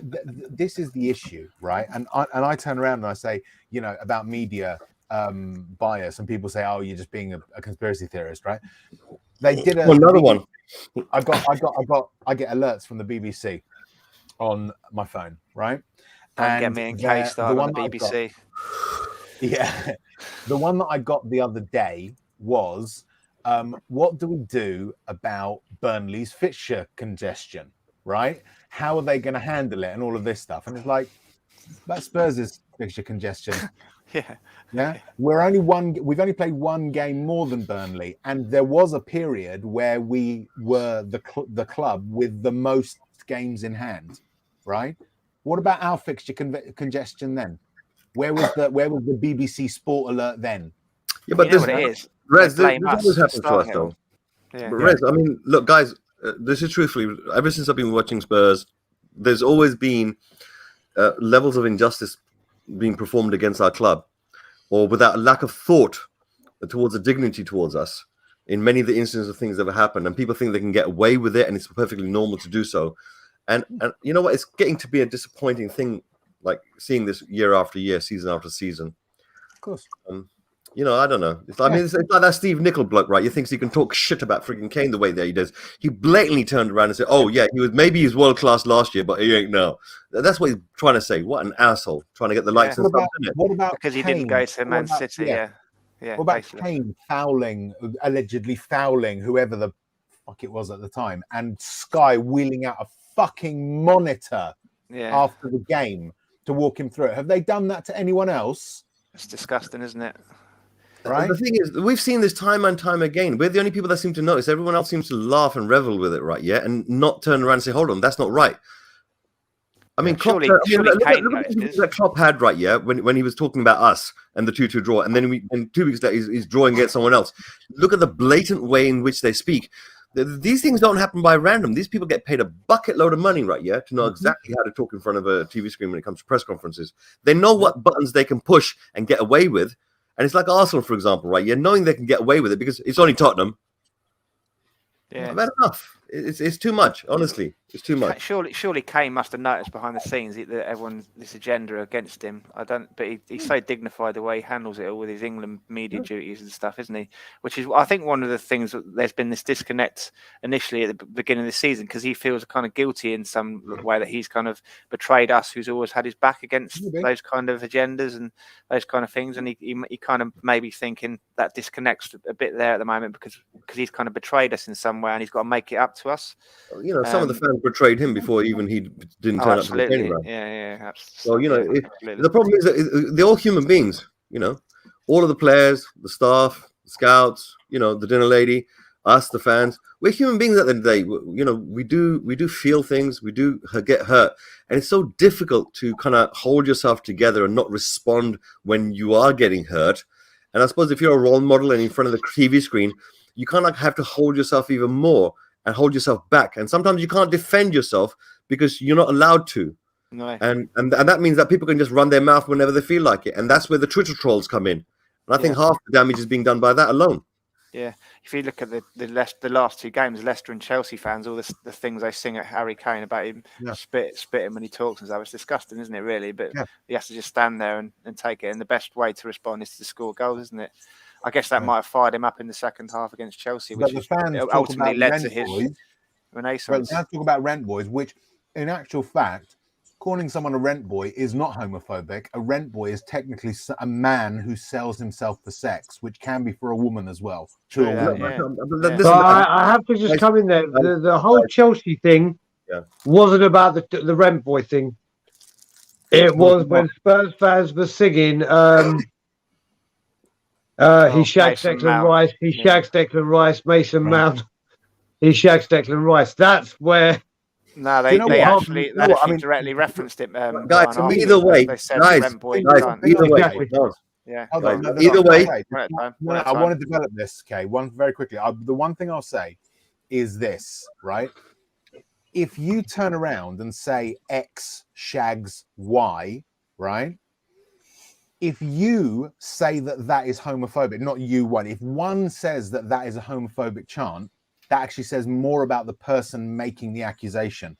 Because if we turn around and say he shags Declan Rice, yes, I understand it is actually done probably for homophobic purposes, but you can't prove that it's done for homophobic purposes. But when you make it homophobic, that actually says more about you than it does about those that are shouting it. Jesus Christ, it's like you got a job on Panorama. It's the case. Who knew Bruce Grobbelaar was so politically and socially minded, you know? Yes, it's true. It's true. He's come a long way since he took those bribes. I bet Bruce is very, very hot on social issues. Yeah. All Zimbabweans are, Rez. It's true. It's absolutely true. No one's being racist. Guys, at the end of the day, there are certain things in the past that people have got away with and said and chanted and all the rest of it. And I think to a certain degree, movement must be made in the right direction in terms of educating and asking people to behave in a certain way when they're inside the stadium, because these type of sounds and everything do get out into the media and so on. And also it kind of makes the younger generation think it's perfectly okay to be saying certain things in certain ways, and that repeats the cycle again and again and again. Every 2 years. Yeah, I think you're right, Rez. When was the last time there was a fucking statement from Chelsea about their fans making hissing noises at Spurs? And Spurs are on their way to Belson. Yeah. When was the last time we saw that kind of statement? The issue here, right, it's never been about what other people do. It's always been about conducting yourself in a professional manner and a straight manner. Let's just Which I do, and most fans do. But personally, I feel insulted right here when the word rent boy gets used. I get insulted. Why? How is it? I know what it bloody means. Or after? No, because I know what it means. That's why. What? It means a man who sells sex? No. What it is in Europe, right? You don't actually have a culture. You don't actually have a society which has got a place for people that of a certain particular type of inclination. in my society, where I mean, not my society, but where my family comes from in Asia, right? Yeah, they actually have a designation and a place in society, right? Because people have internal or mental, like it pushes it, like there is a certain position that they're in, and I don't want to digress. I want to take it away. What I'm saying is that it's not the same, and I understand how derogatory it is, and I understand how hurtful it can be to a certain segment of society out there in this particular country, and it's not well understood. So I think it's a bigger topic, maybe too much for this show right now. I'm not condoning what they did. All I'm saying is that there's a double standard at work. Yeah, but we shouldn't be using that word. And this addresses Cody's point as well. It's not about us saying because they do it, we can do it too. I'm saying when they do it, no one says anything. But when we do it, they target us. Yeah. That's the point. 100%, Rez. Every Spurs fan knows this. 100%. I'm with you on this. I'm just saying that there's certain subjects we ourselves have a lack of knowledge, and we don't realize. And the good thing is that these type of things are giving us an opportunity to reflect and then acquire the right type of knowledge and then make changes in our lives, which can have a knock-on effect to other things. And I'm not saying that the world out there should do the same. I'm just saying, you know what? It gives us an opportunity to figure things out. Anyway, come on, Brian. Sorry, Rez, I need to go. I need to go because whilst I'm here, I have a tradition with my mum that every Thursday we watch The Apprentice and take the piss out of the people that are in there. So it's come Apprentice time. So I'm going to go take the piss out of people with my mother. So, guys, it's always a pleasure. As I said, my lawyer, my other foot soldier with me, Johnny, Mr. K, Mr. Passport, and the best laugh in YouTube. always nothing but a pleasure. And as always, we'll be there tomorrow, 9 o'clock at the training ground. Anyone want to join us, please come and help. And as always, Levy out. Love you out. The thing I'm going to say with regard this double standard, listen, it wasn't every single Spurs fan that did that, right? I could have potentially gone to the Chelsea game, right? Brian was at the Chelsea game, right? Brian isn't the type to do that sort of thing. But when they come out and make this statement, they're basically tarring everyone with that brush, right? Yeah. Fine. If you want to do that, that's fine. But do it for every single instance. Not just when it's Spurs. Yeah, don't wheel out the monitor to show a Spurs player his foul and don't do it for anyone else. Yeah, right? That was the weirdest thing. That was like the weirdest thing I've ever seen. This is Rez, what it is. I'll tell you the truth, Rez. When it happens exclusively to us, that's when I get upset. Yeah, right? But Rez, the thing is, I've grown up in this society. I know how it feels. And the thing is, we stopped crying about this crap long time ago because the world ain't gonna frigging change around us for it.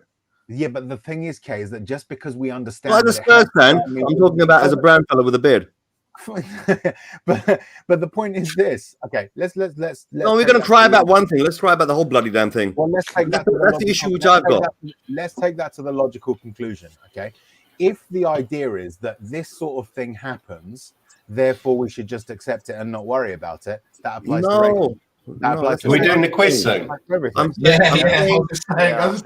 saying let's use this as an opportunity. Let's use this as an opportunity to make ourselves even better. And by the time the media gets around to realizing what a fantastic club and how a fantastic team and what kind of squad we are, we're already there making an impact. Watch. You know when you become winners, right? Yeah, everyone sucks up to you after that. Watch. That's the truth. Right now, they can get away with it. I guess that's what brings us together as a fan base, doesn't it? That we feel this siege mentality from the media and other clubs and stuff. So we have turned it into a positive of sorts, haven't we? Well, sure, but if you've got a siege mentality, then you've still got to highlight the things that have put you behind your wall. You've got to basically highlight the ghost of Brucey G. Enough. Let's move it on. Before we get on to Jens's quiz, if we could just quickly get Barry's report from his visit to Hotspur Way with Brian. Brian's gone to watch The Apprentice. Brian's gone to watch The Apprentice and take the mick out of it. So what happened? Yeah. So any intrigue or gossip from the day? Not really. We obviously I was keeping you updated as and when we were kind of there. Apart from me looking like Marv or looking for Marv and MacauLevy Culkin on Tuesday, we went there. It was cold. I think the highlight, it was nice seeing the players coming out. There was that worry about Kane was the person that did have COVID, so we weren't sure if he was going to play. You didn't get Ben Davies' autograph from me, though. We didn't see Gentle Ben. There was a guy from Korea that'd been there all day trying to get his shirt signed. We thought he was there for Sonny, but his favourite player was Dele Alli. So I guess the point of Tuesday, it wasn't about numbers, right? It was about, and I think Brian said this, and you've seen it on Tottenham on tour, was just starting to create a bit of noise of getting people down. There was someone that saw it on Twitter, cancelled his day at work, and he was the one that brought the white flag that we tied up opposite the training ground. The players obviously saw the flags as they were coming out. Hugo came out quite sharpish, and Ndombele went in separately. Came out with Bergwijn. So we were debating whether or not his car had been taken off him. Jack Clark came out in a brand new Q8, which just shows everything that's wrong about football, because he's done nothing and driving around in a brand new Q8. Fair play to him if he can earn money for doing nothing. Right. Yeah. But I feel for that guy. His workplace is going to be looking on TV and on Twitter and so on and thinking, wait a second, you took time off work. He said he was sick. Look, there he is, right there. That's why Nick was dressed up as Marv. No need to worry about what I was doing. I was still working. I was sending messages here, there, and everywhere, mate. Don't we saw you in the background. Yeah. Fucking photo bombing Brian on We Are Tottenham TV. Every time Brian went live, he's like Nick edging in the background. It was like Sky Sports, wasn't it? And apparently I'm the media whore. Who knew? That's why they're ranked in order. It's a smoke screen. Try and keep you out of the limelight, so you can just sneak in there and do your little. Rez is doing his work one-on-one now. He's infiltrating new screens one by one. I've not seen you on Tottenham Tantrum Gold. Have you been on there yet? I've been on TTG. You have. I've okay. TTG once. Have you been I've never been on TTG. Just there's a message I've got. There's a question I've got from Twitter that says, "Does Berry have a chin?" Which one? Which one? Yeah, it's got several. That's why you got to get the big beard, because then no one knows what's on your name. Aaron has it's come up with a good moniker for you, Nick. There you go. You can see my too far down, mate. Listen, not too far down, mate. I show you, chin.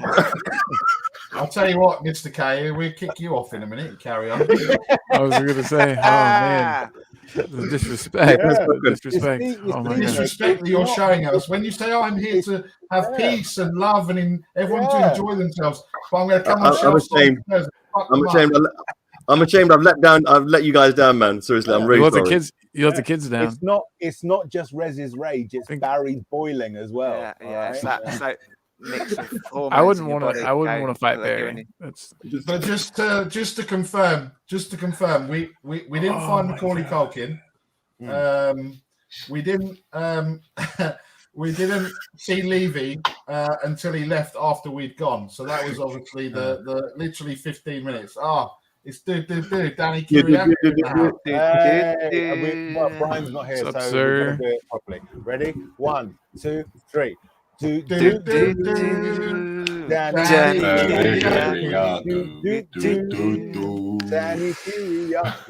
ends just become. I knew it would just be a bunch of people singing at different times, so I didn't even do it. But, well, Danny, what's up, brother? You got to do it by yourself now. Everyone, be quiet until he does it. No, that's actually me. Come on. The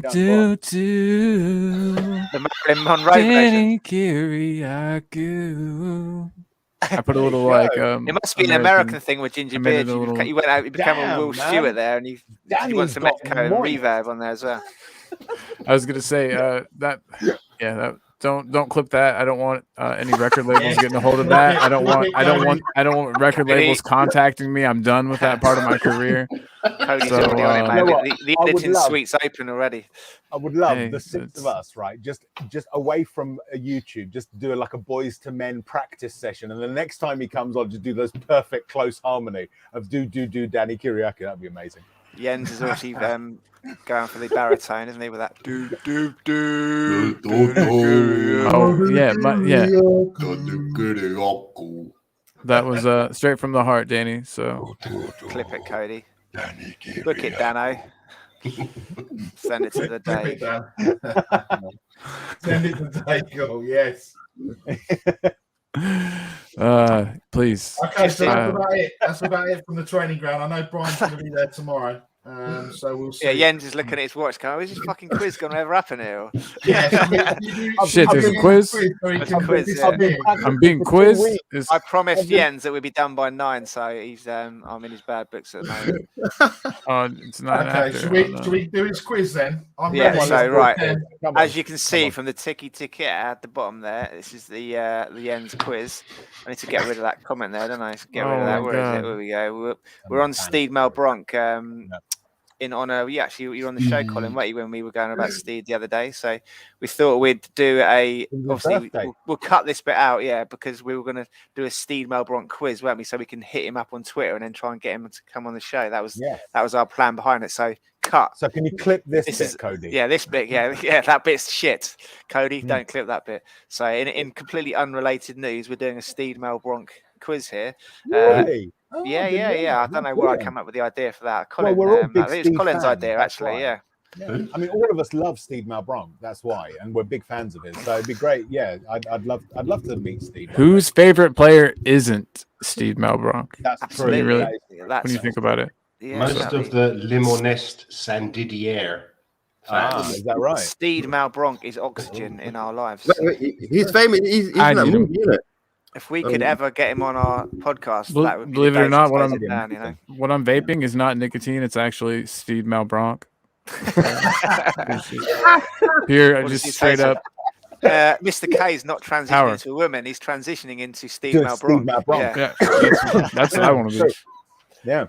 The new fragrance that will be available for Christmas next year will be Steed Malbranque. Oh my God! I really hope he does. I'm going to approach him with an idea for a scent line. Can we have suggestions in the comments section for what we can call this? Steed Malbranque? Yes, please. Jens is like, fucking hell, I want to get out of bed here. Essence of Steed. Essence of Steed, yeah. Essence of Steed. Steed Meister. I think we need those rent boys to get the essence of Steed, don't we? Extract it from their anal glands. Directly from their anal glands in Paris. Let's cut, and then let's go to the quiz. Cut, right. Let's and cut then quiz time. Right, quiz time. Mr. K is not condoning any of this. Yes. Right. Can you keep the scores, please? What's your new name? Fatih Bombari. Fatih Bombari, can you keep the scores, please? Right, Jens, question 1. The rest of the panel, this is for Jens. Only. Jens only, and we'll throw it open to you if Jens doesn't get the answer, right? All right. Mr. K, are you okay with that concept? Sorry, what? If Jens get basically don't answer the question, it's Jens's. Until Jens's quiz, and then it gets thrown open to the panel, which you remember, or if Jens doesn't get it right, all right? Yeah. Okay. Right. Question 1, Jens. Despite famously representing France at international level, where was Steed born? Mouscron in Belgium. Correct. 1 out of 1. You got the Wikipedia page up, have you? I did. I actually did some swatting for this. So. Oh, nice. I knew that he was born in Belgium anyway. Yeah, you had a week's prep, didn't you, this time? Exactly. Yeah. I'm sure you knew that anyway, though, because we're such big Steed fans here at Shellside Spurs. Question 2. Steed signed for Tottenham from Fulham on the deadline day of the transfer window on the 31st of August 2006. How much was the transfer fee? Surprise. 6 million. Final answer? 4.5. It's incorrect. Would anyone else on the panel like to hazard a guess? 2.4 million. Ooh, close. Nearly getting there. Any other? 3 was going to be my guess. It's 2006, right? So you're looking at around about what? 2006. I'd say around about 7 million. Why not? 3. Yeah, Rez is actually the nearest. It was only £2 million. Wow. Fucking Because he Levy signed for bargain. 4.5. And you know why? Because he was injured when we signed him. So Levy probably fucking knocked him down a little bit to, because he couldn't play for 10 to 10 weeks. I think that's actually one of the other answers. I know everyone hates Levy, but I also love him for the exact reasons that a lot of people hate him at the same time. Like, is that allowed? Am I allowed to? After Stevie's goals last night, I'm sure every Tottenham fan said, "Well, that's just up the price for 5 million to Ajax." Yeah, no, Daniel for Levy's sure. like, right, no chance. He's no idiot. He's not an idiot, but he is, but he's not. I don't know. It's weird. He's like selectively an idiot. It's bizarre. He's a non-idiotic idiot, apparently. He's a very self-centered, doesn't care about our club type of person. And if the deals happen to work out for him and the club, then he'll do it. But like, it's him. What we need is Steed Malbranque to come onto our podcast, please, and call out Daniel Levy. And I think Steed Malbranque for chairman. Yeah. To be honest, I think you lot don't care about my amount of sleep that I'm going to get tonight. Can you get on with it? Did you get that impression? Question 3, in completely unrelated news. Which French club did Fulham sign Steed for 4.5 million this summer of 2001? Olympique Lyonnais. Correct answer. Where? That's awesome. So we bought him for less than they lost. They lost money on. C'est vrai. And they got some good. I think that's one of the reasons they sold him for such a good price, because they got some good years out of him, didn't they? He was a loyal servant to them. Question 4. Due to injury, Steed had to wait almost 10 weeks, as I discussed, to make his debut on the 8th of November 2006 in the League Cup 3-1 victory. Which club with an alcoholic beverage in its name was his debut against? It's a bit of a random Tommy question, that one, isn't it? In the League Cup. It's a League Cup, and the team that he made his debut against has got an alcoholic beverage in their name. Sheffield vodka. Funnily enough, that's not the right answer. Accrington Snowball. There should be a club in Accrington called Accrington Snowball, shouldn't there? After that, I'm sorry, I don't know. Brighton and Hove Advocaat. Carlsberg United. I think Aaron's acting as your solicitor here, because he's saying you've got that right in Australian dollars. Any takers on the alcoholic beverage name? Whiskey, vodka, gin, no. Bearing in mind that Jens wants to go to bed. No. Give us a clue. Go on. Give us a clue. That you drink it at Christmas exclusively, and men with gout tend to drink a lot of it. Oh, Port Vale. Correct answer. Yeah, very Port good. Vale. Yeah, very good. Steed was unable to play earlier than that, as he was injured. What are we doing here? That's not the right one, is it? Where are we going? What's going on there? What about A non-essential groin operation? A non-essential groin operation. Was it just like an extension? I think he was just getting some plastic surgery done. He's getting paid pretty well. What's a non-essential groin operation? Yeah, interesting. Maybe had like a bent penis or something. He was like straightening it. One of those erections that didn't go away in the right amount of time, and they always say to call a doctor, and he had to. And it was essential to him. Yeah, that's all we know. I would have thought every groin operation was essential. I'd be like, yes, if I need it. Yeah, it's essential. Jens, can we get that confirmed that you're going to be dreaming about Steed's flaccid bent penis tonight? There's something wrong with your groin. Do you think it's important? Yes, that's why we want him on the stream, because all of us often dream about Steed's flaccid bent penis. He's never going to come on the show now. We're going to have to make sure he never sees it. Oh dear. We were in with a chance until then. Clipped it and sent it to him already. Yeah, Cody's clipped it and sent it. Tweeted it to him. Show, we're actually on a police list now, and they're monitoring all of our internet activity. Moving swiftly on. Question 5. For a bonus point, which English football club has a vile swear word contained within its name? Scunthorpe. Arsenal. Correct. Jens knows it. And do you know how I discovered that? I used to, on MSN Messenger, I used to have CUNT and it used to flash up as a big red thing. And I typed, Scunthorpe were playing Wickham or something once, and I typed it and it started flashing up. We're like, it's got a cunt in the middle. We're definitely going to get shut off YouTube now. Question 6, Jens. I don't think this is the first time it's been said on this one. No. Steed scored his first goal for... We never swear. We're all very clean. Never interrupt the host when he's... Sorry. Come on, Brucey. Come on. Sorry. Question 6. Steed scored his first goal for Spurs in an emphatic 5-1 victory over Charlton Athletic at the Lane on the 9th of December 2006. Can you name the 3 former Spurs players in the Charlton lineup that day? Johnny Jackson. There's 3 points on offer. 3 guesses. No.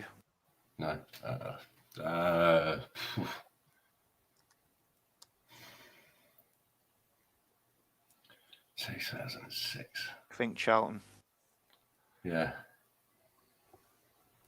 Rez, ain't got any ideas? Darren Bent, one of them, point. Yeah. And Rez is looking very knowledgeable. I think he's got one. No. Rez? Got Luke Young. Correct, yep. Oh, yeah. Nice one. Paul Konchesky.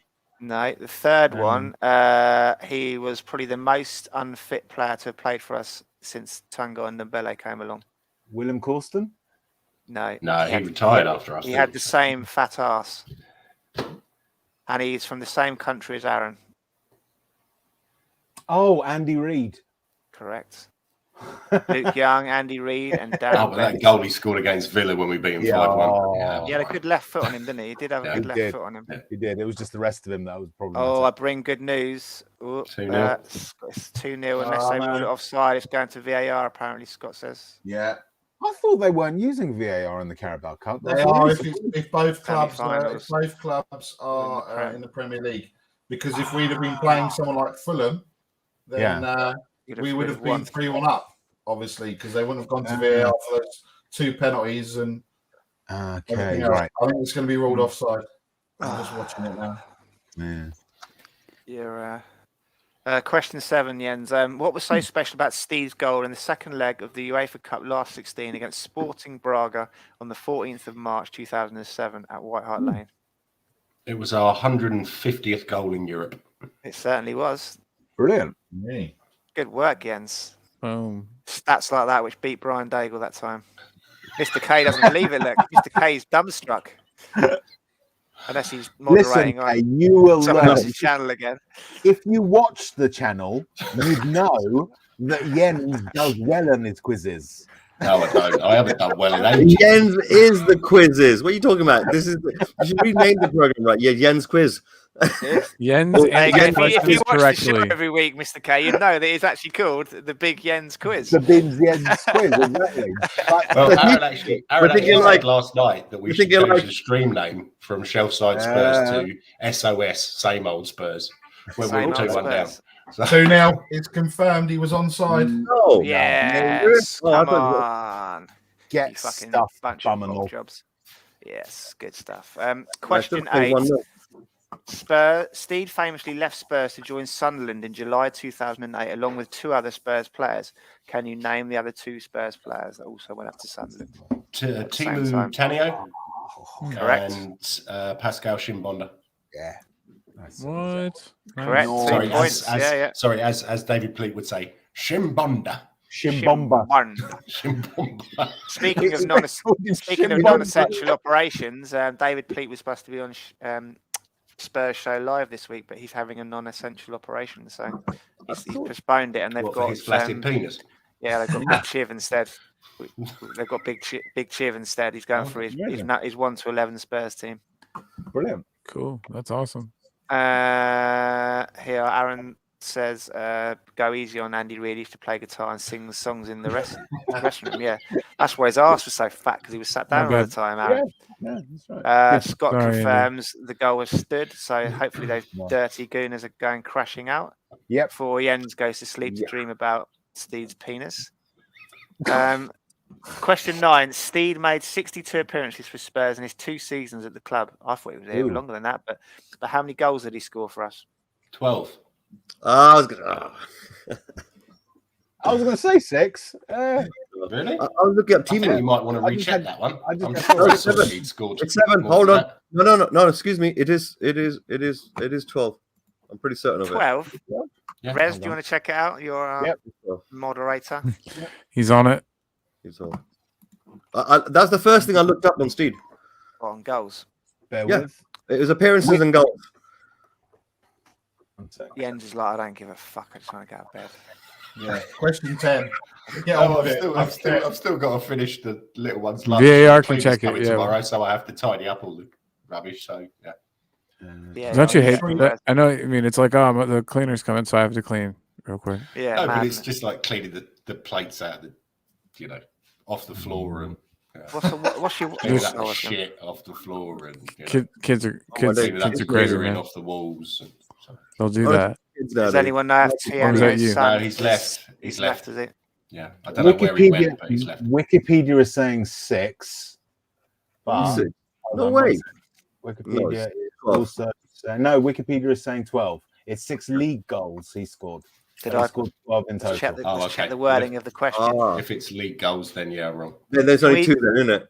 Can we just take a moment to appreciate Derek's post there that they've rested players against us? They got the game called off to have a fully fit team to play against Liverpool, who were without Mane and Salah, and they still fucking lost. And Alisson. No Alisson either. Jesus.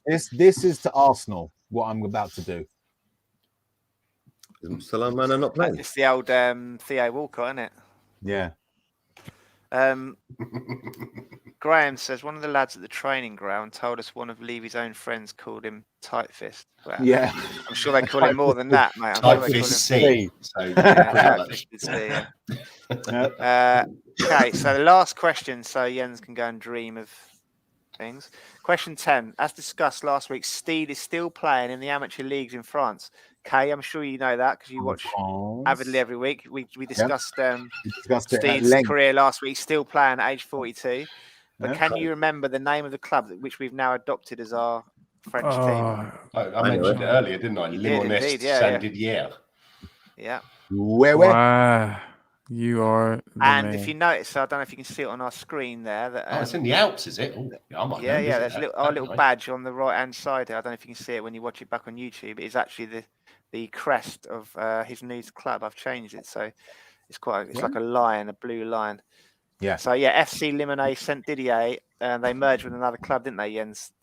Recently. Yeah, and they're based in the Alps apparently. And we're all going there. 42 years old. Yeah. We our team, we return to action on the 28th of January, so that's next weekend, isn't it? And they're home against Clermont, the second team, I think. Hate Clermont. They're our rivals. They're 8th and we're 10th at the moment. So. Watch your fucking backs, Clermont. Listen, Jens, we're coming for you. Jens, you should sign up with Wikipedia, right? Yeah, because you need to update it. Because I don't think it's got that in there. You become a contributor to Wikipedia. Before we let Jens go and close down the stream for the day, we've been going for a while now. What are your score predictions for FC Limonest Saint-Didier v Clermont seconds, Jens? How do you think the game's going to go? Any star performers for you? Or 7-0 Limonest Saint-Didier. Yes, Clermont second goalkeeper is crap. Steed with all 7. Yeah, definitely. Pulling the strings in mid. He plays in midfield for them, so he's pulling the strings. Colin, Colin, what's the score going to be from our lads? It's gonna be 3-1. It's like I said, they're our crosstown rivals, probably, and it's a bitter one. Anything can happen. Form goes out the window in those types of matches. So I'm just hoping, like those kind of. But I think we're gonna pull it out though. 3-1. Rez, any idea where Clermont is in France? I don't know. I reckon. Is it near the Alps at all? It is, but I mean, it's not a question of form. The problem we've got is that with Jan Benedict not playing wonderfully well at the moment, and then you've got Quentin Canal, who's also not playing very well. I don't know if Pinard is actually going to be able to sort of pick the team that he really wants. I don't know. I think this game they're going to be up for it. I think they're going to be up for it. Look, the question still is over whether or not you put Deleuze or Roule in goal. right? That's the first problem, right?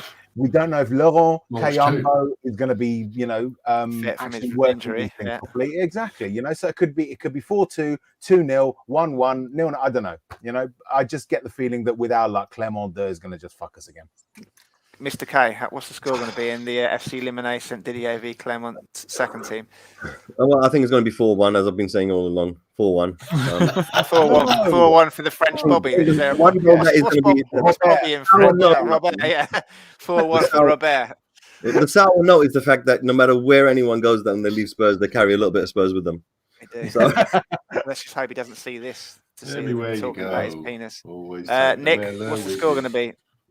Well, Mr. K stole it from me. You get invited on and then causes havoc to the very end. But I think Clermont are looking dangerous. They're from the wrong side of the tracks. Yeah, and they're wearing berets and what you mean, Cheshire? Their berets are to one side. The onions have got little cravats. Exactly. It's the onions. I've been saying it for weeks. And no one listens to me. Right? I keep saying, sort the onions out, and we've got a chance, but no one listens. What did you say? I didn't hear. He's going about onions. Sorry, I wasn't listening. So Speaking of chaps, I'm going to drop. So okay, Jens. Right, see you, mate. the rest of the night. Much love, man. And who would play Chelsea? Chelsea on Sunday. Yeah, what's your score prediction for Sunday? 2-1 Chelsea. Who's getting our goal? Steed Malbranque? No, Berbatov. Oh man, time traveling. Jens, would you like to plug your channel before you go? Yes, my new channel is called Cooking with Ricky. And we're going to be making lobster bisque from Smarties and bread and grapes. Yeah, bread and grapes. So please join us. Bring a what time's it on? What time's the show on? You're not going to clash with Talk to Kate or Colin's Talking Ball, are you? Yeah, that's my. Don't clash with those. Yeah. That's when I'm snoring, farting, and burping at that time. Bloody hell! I'm not awake. That's all the time, isn't it? Cheers. See you later, Jens. Bye-bye. Hey, buddy. Good to see you, Cheers.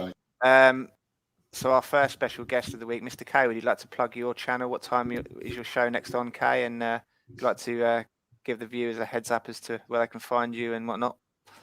Pretty much here, there, and everywhere, like the Scarlet Pimpernel.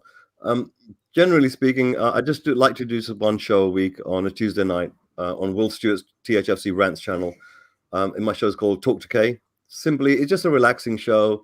It's meant to calm people down, let them get into, not get too fired up before they go to bed. That's by between 11 o'clock and 1 o'clock. There is an international audience as well, so you will be exposed towards that as well. You get to bump into head shoulders like with fans from around the world, and get their opinion as well. It's a chill show, honestly, nothing big. I've got so much to learn from you guys, so especially from Barry. Barry came onto my show the other day, and honestly, I was really appreciated it. And I said to him, dude, did you come on any channels? Hey, Barry. My show.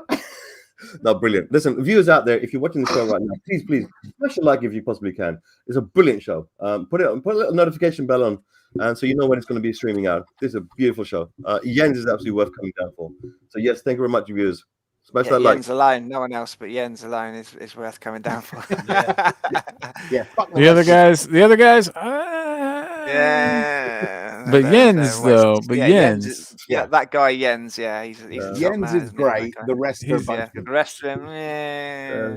I kind of think they might all be on house arrest. Get that guy in the middle, though. The rest of us are on a government watch list, but Jens is all right. Yeah. Now we're friends with you, so we're on it too. It's on a different government's web list. Our second special guest of the week, Colin, would you like to plug your channel? I think you're on tonight, aren't you? Yeah, I am. So I have a channel called Talking Ball where we do, in fact, talk ball a lot. Sometimes we don't. I have a show called Chatting Shit. That's what's happening in about an hour and a half now. That's the show. We don't actually need to call ours out. It just happens naturally. See, we just named it just so that no one would have any, the wrong ideas coming in. With us, it's baked in. It's sort of like it's part of the It's a less subtle. It's kind of part of It's part of the whole aesthetic you guys have put together. But we just call it that so everyone knows, and that's what we do. It's about football most of the time, but not always. You know, there's some other stuff kind of sneaks in there. And then we Tiago on there as well, and your mum. She's on there a lot of time. Yep.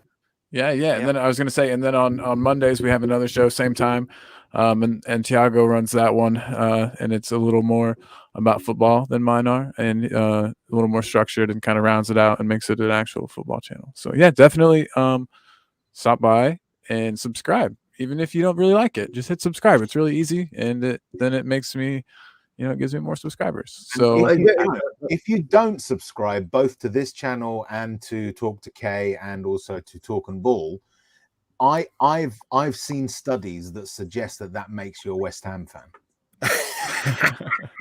And I'll actually back that up. They're peer reviewed by me. So Colin, how is Tiago? I mean, I understand he was streaming on your show, and then all of a sudden there was a typhoon tornado, literally in the middle of the show, and there's a tornado going around him. Yeah, okay? He's good. He's good. He's fine. There's been some damage to his home, and they lost some things, but everyone is safe. And he was so polite about it as well, Colin. When he's like, "I'm going to have to go now because he's like, guys, I'm sorry, but about to rip my house down." Like, and Colin's like, "Just fucking go, man. Go hide under the bath." He's like, I hear ambulances. Yeah. Just in case the viewers don't know, right? Yeah, Tiago is now a co-host alongside with Colin. Absolutely going to be bringing out. They're talking shit as much as they can, and I'm looking forward to talking shit with you as well, bro. Chatting shit. Hey, we can talk shit, but we just don't want to be on Jamie Vardy. The guy with the dodgy tash that goes the chat show host. Isn't he on this occasionally as well? Buck Funkley. Oh my gosh! Yeah. What's happened to that guy?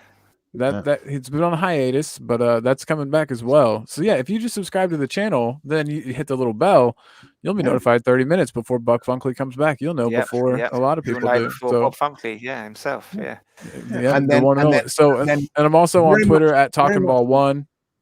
And sorry, no, carry on. I interrupted you. Go. No, that was it. I was just gonna say, and I also just am kind of dumb on there, say a lot of dumb stuff. So basically, very much like Mr. K, if you do hit that notification button, you will, like Mr. K, be able to watch every show. Yep. I know what's going on. Next week's quiz will be Mr. K doing a quiz on Shellside Spurs, just the regular features. You ready for that, K? I have a special subject that I would like to get quizzed on. Lord of the Rings. No. Did you see that there's a TV series being launched in there on that one on Amazon Prime? Wait, a Lord of the Rings TV series? Yeah. I'll tell you what, it's in October. Starts in October. If you want to, it better be good. You can compare Lord of the Rings and The Wheel of Time. I have encyclopedias on both. Yeah. Okay. We won't, but I'm glad we can. We'll log that one, Rez. We know in case there's ever a tie-break question. Never too much Mr. K about Lord of the Rings absolutely. Cycle of what's it called? Cycle of Time. Wheel of Time. No, the Wheel of Time. Robert Jordan. He died some years ago. We've got an opponent for you as well on that quiz. Aaron's, to be honest, really, bring it on. Bring it on. Ooh, I want to see this. Both of your asses. Hey, by the way, it's a freeway now. I want to make sure I'm there. Am I invited to take part in it? Yeah, Colin's there. It's a four-way. Barry doesn't care. He's like, it's like about Lord of the Rings. No, it's because Barry actually knows more than all of us, but he doesn't need to prove it. No, that's the truth. He's got that big. He's like energy. that guy from Game of Thrones that can become any other person because he's got so many lookalikes, isn't he? Yes, absolutely. That's it. What was that character going? Farron of Hag or something? Yeah, him. What's it called? The Faceless Man. The Faceless Man guy. Faceless Men guy. Yeah, him. Barry just stays the same and looks like everyone else. Aaron's got a question. Okay, you ready, Kay? He censored Kay. No cheating. Yeah, what about it? In what book was Legolas Greenleaf ever mentioned? Oh, he's under pressure now. Giving it the Hobbit. Kay's faulted at the first hurdle. You're talking about? I said the Hobbit. Is it the Hobbit, Aaron? Yeah, when they get captured, that's his next man's son. We're waiting. Next man's son. Is that how they put it in the script? Next man's son, bro. Rez, is that right? There you go. He's giving you an easy one as well. Look, and an easy one. What was Underhill? No. That's Oh no, what sorry. Tom used to What's the play. question? No, sorry. Let me read the You've got it question. ri- He's claiming you got it wrong. He says, Oh, "It's no. full of I didn't read the gondolin." Wrong. question. I thought they're talking about what was the name that they used when they went to the inn. He used the name Underhill, but let me read it. Right. What was Yeah, the it was name Hobbit. of the inn? Hobbit. Is it? No, he's saying it's the Fall of Gondolin. Was he Don't talking know about the who's right Fall? or No, who's no, wrong it's here. Okay, Hobbit, so he's drawing on. Well, you see, the thing is that if you say Lord of the Rings, then it should be Lord of the Rings. If you're saying Middle Earth, that is where you can bring in the stuff from the Silmarillion and as well. yeah. So you also got to be careful. I haven't read any of that because I don't want to. Yeah. I can't. The do Silmarillion that was written afterwards anyway, and it wasn't even written by Tolkien. His son had to put it together. No. The real quiz is who can throw their shoe over the top of the house with their shoelaces anyway. So that's the real quiz. That's the real quiz. I'm gonna do what Yen did. Awesome. Some exercises and then we're going around to it. The prancing. What about the prancing? Mr. K's forward twice there. Well done. Well done, Mr. K. 0 from 2 there, Kay. Yeah, you see, the thing is that this is the issue, right? In actual fact, we've been talking about Lord of the Rings every week. But if you'd watched the shows, you would have had all this known that the name of the inn in Bree. I sense like a pattern here. You guys are really not beating a dead horse or anything. I mean, breaking news. That horse is still alive. Liverpool have knocked the dirty cheating cowards out of the League Cup. So after resting all of their players against that, Arsenal to put their full strength team through against a weakened Liverpool, they've gone and fucked it up, and the football gods have shone down and said, "No, you cowards and chickens do not prosper. You are out. You are out." Damn right. And they've got to play Burnley on Saturday or Sunday. So it's like someone called it not the El Clasico, the El Cancelico or something, isn't it? Teams that are cancelling all their games. The El Cancel Co. Who's going to cancel first, Arsenal or Burnley?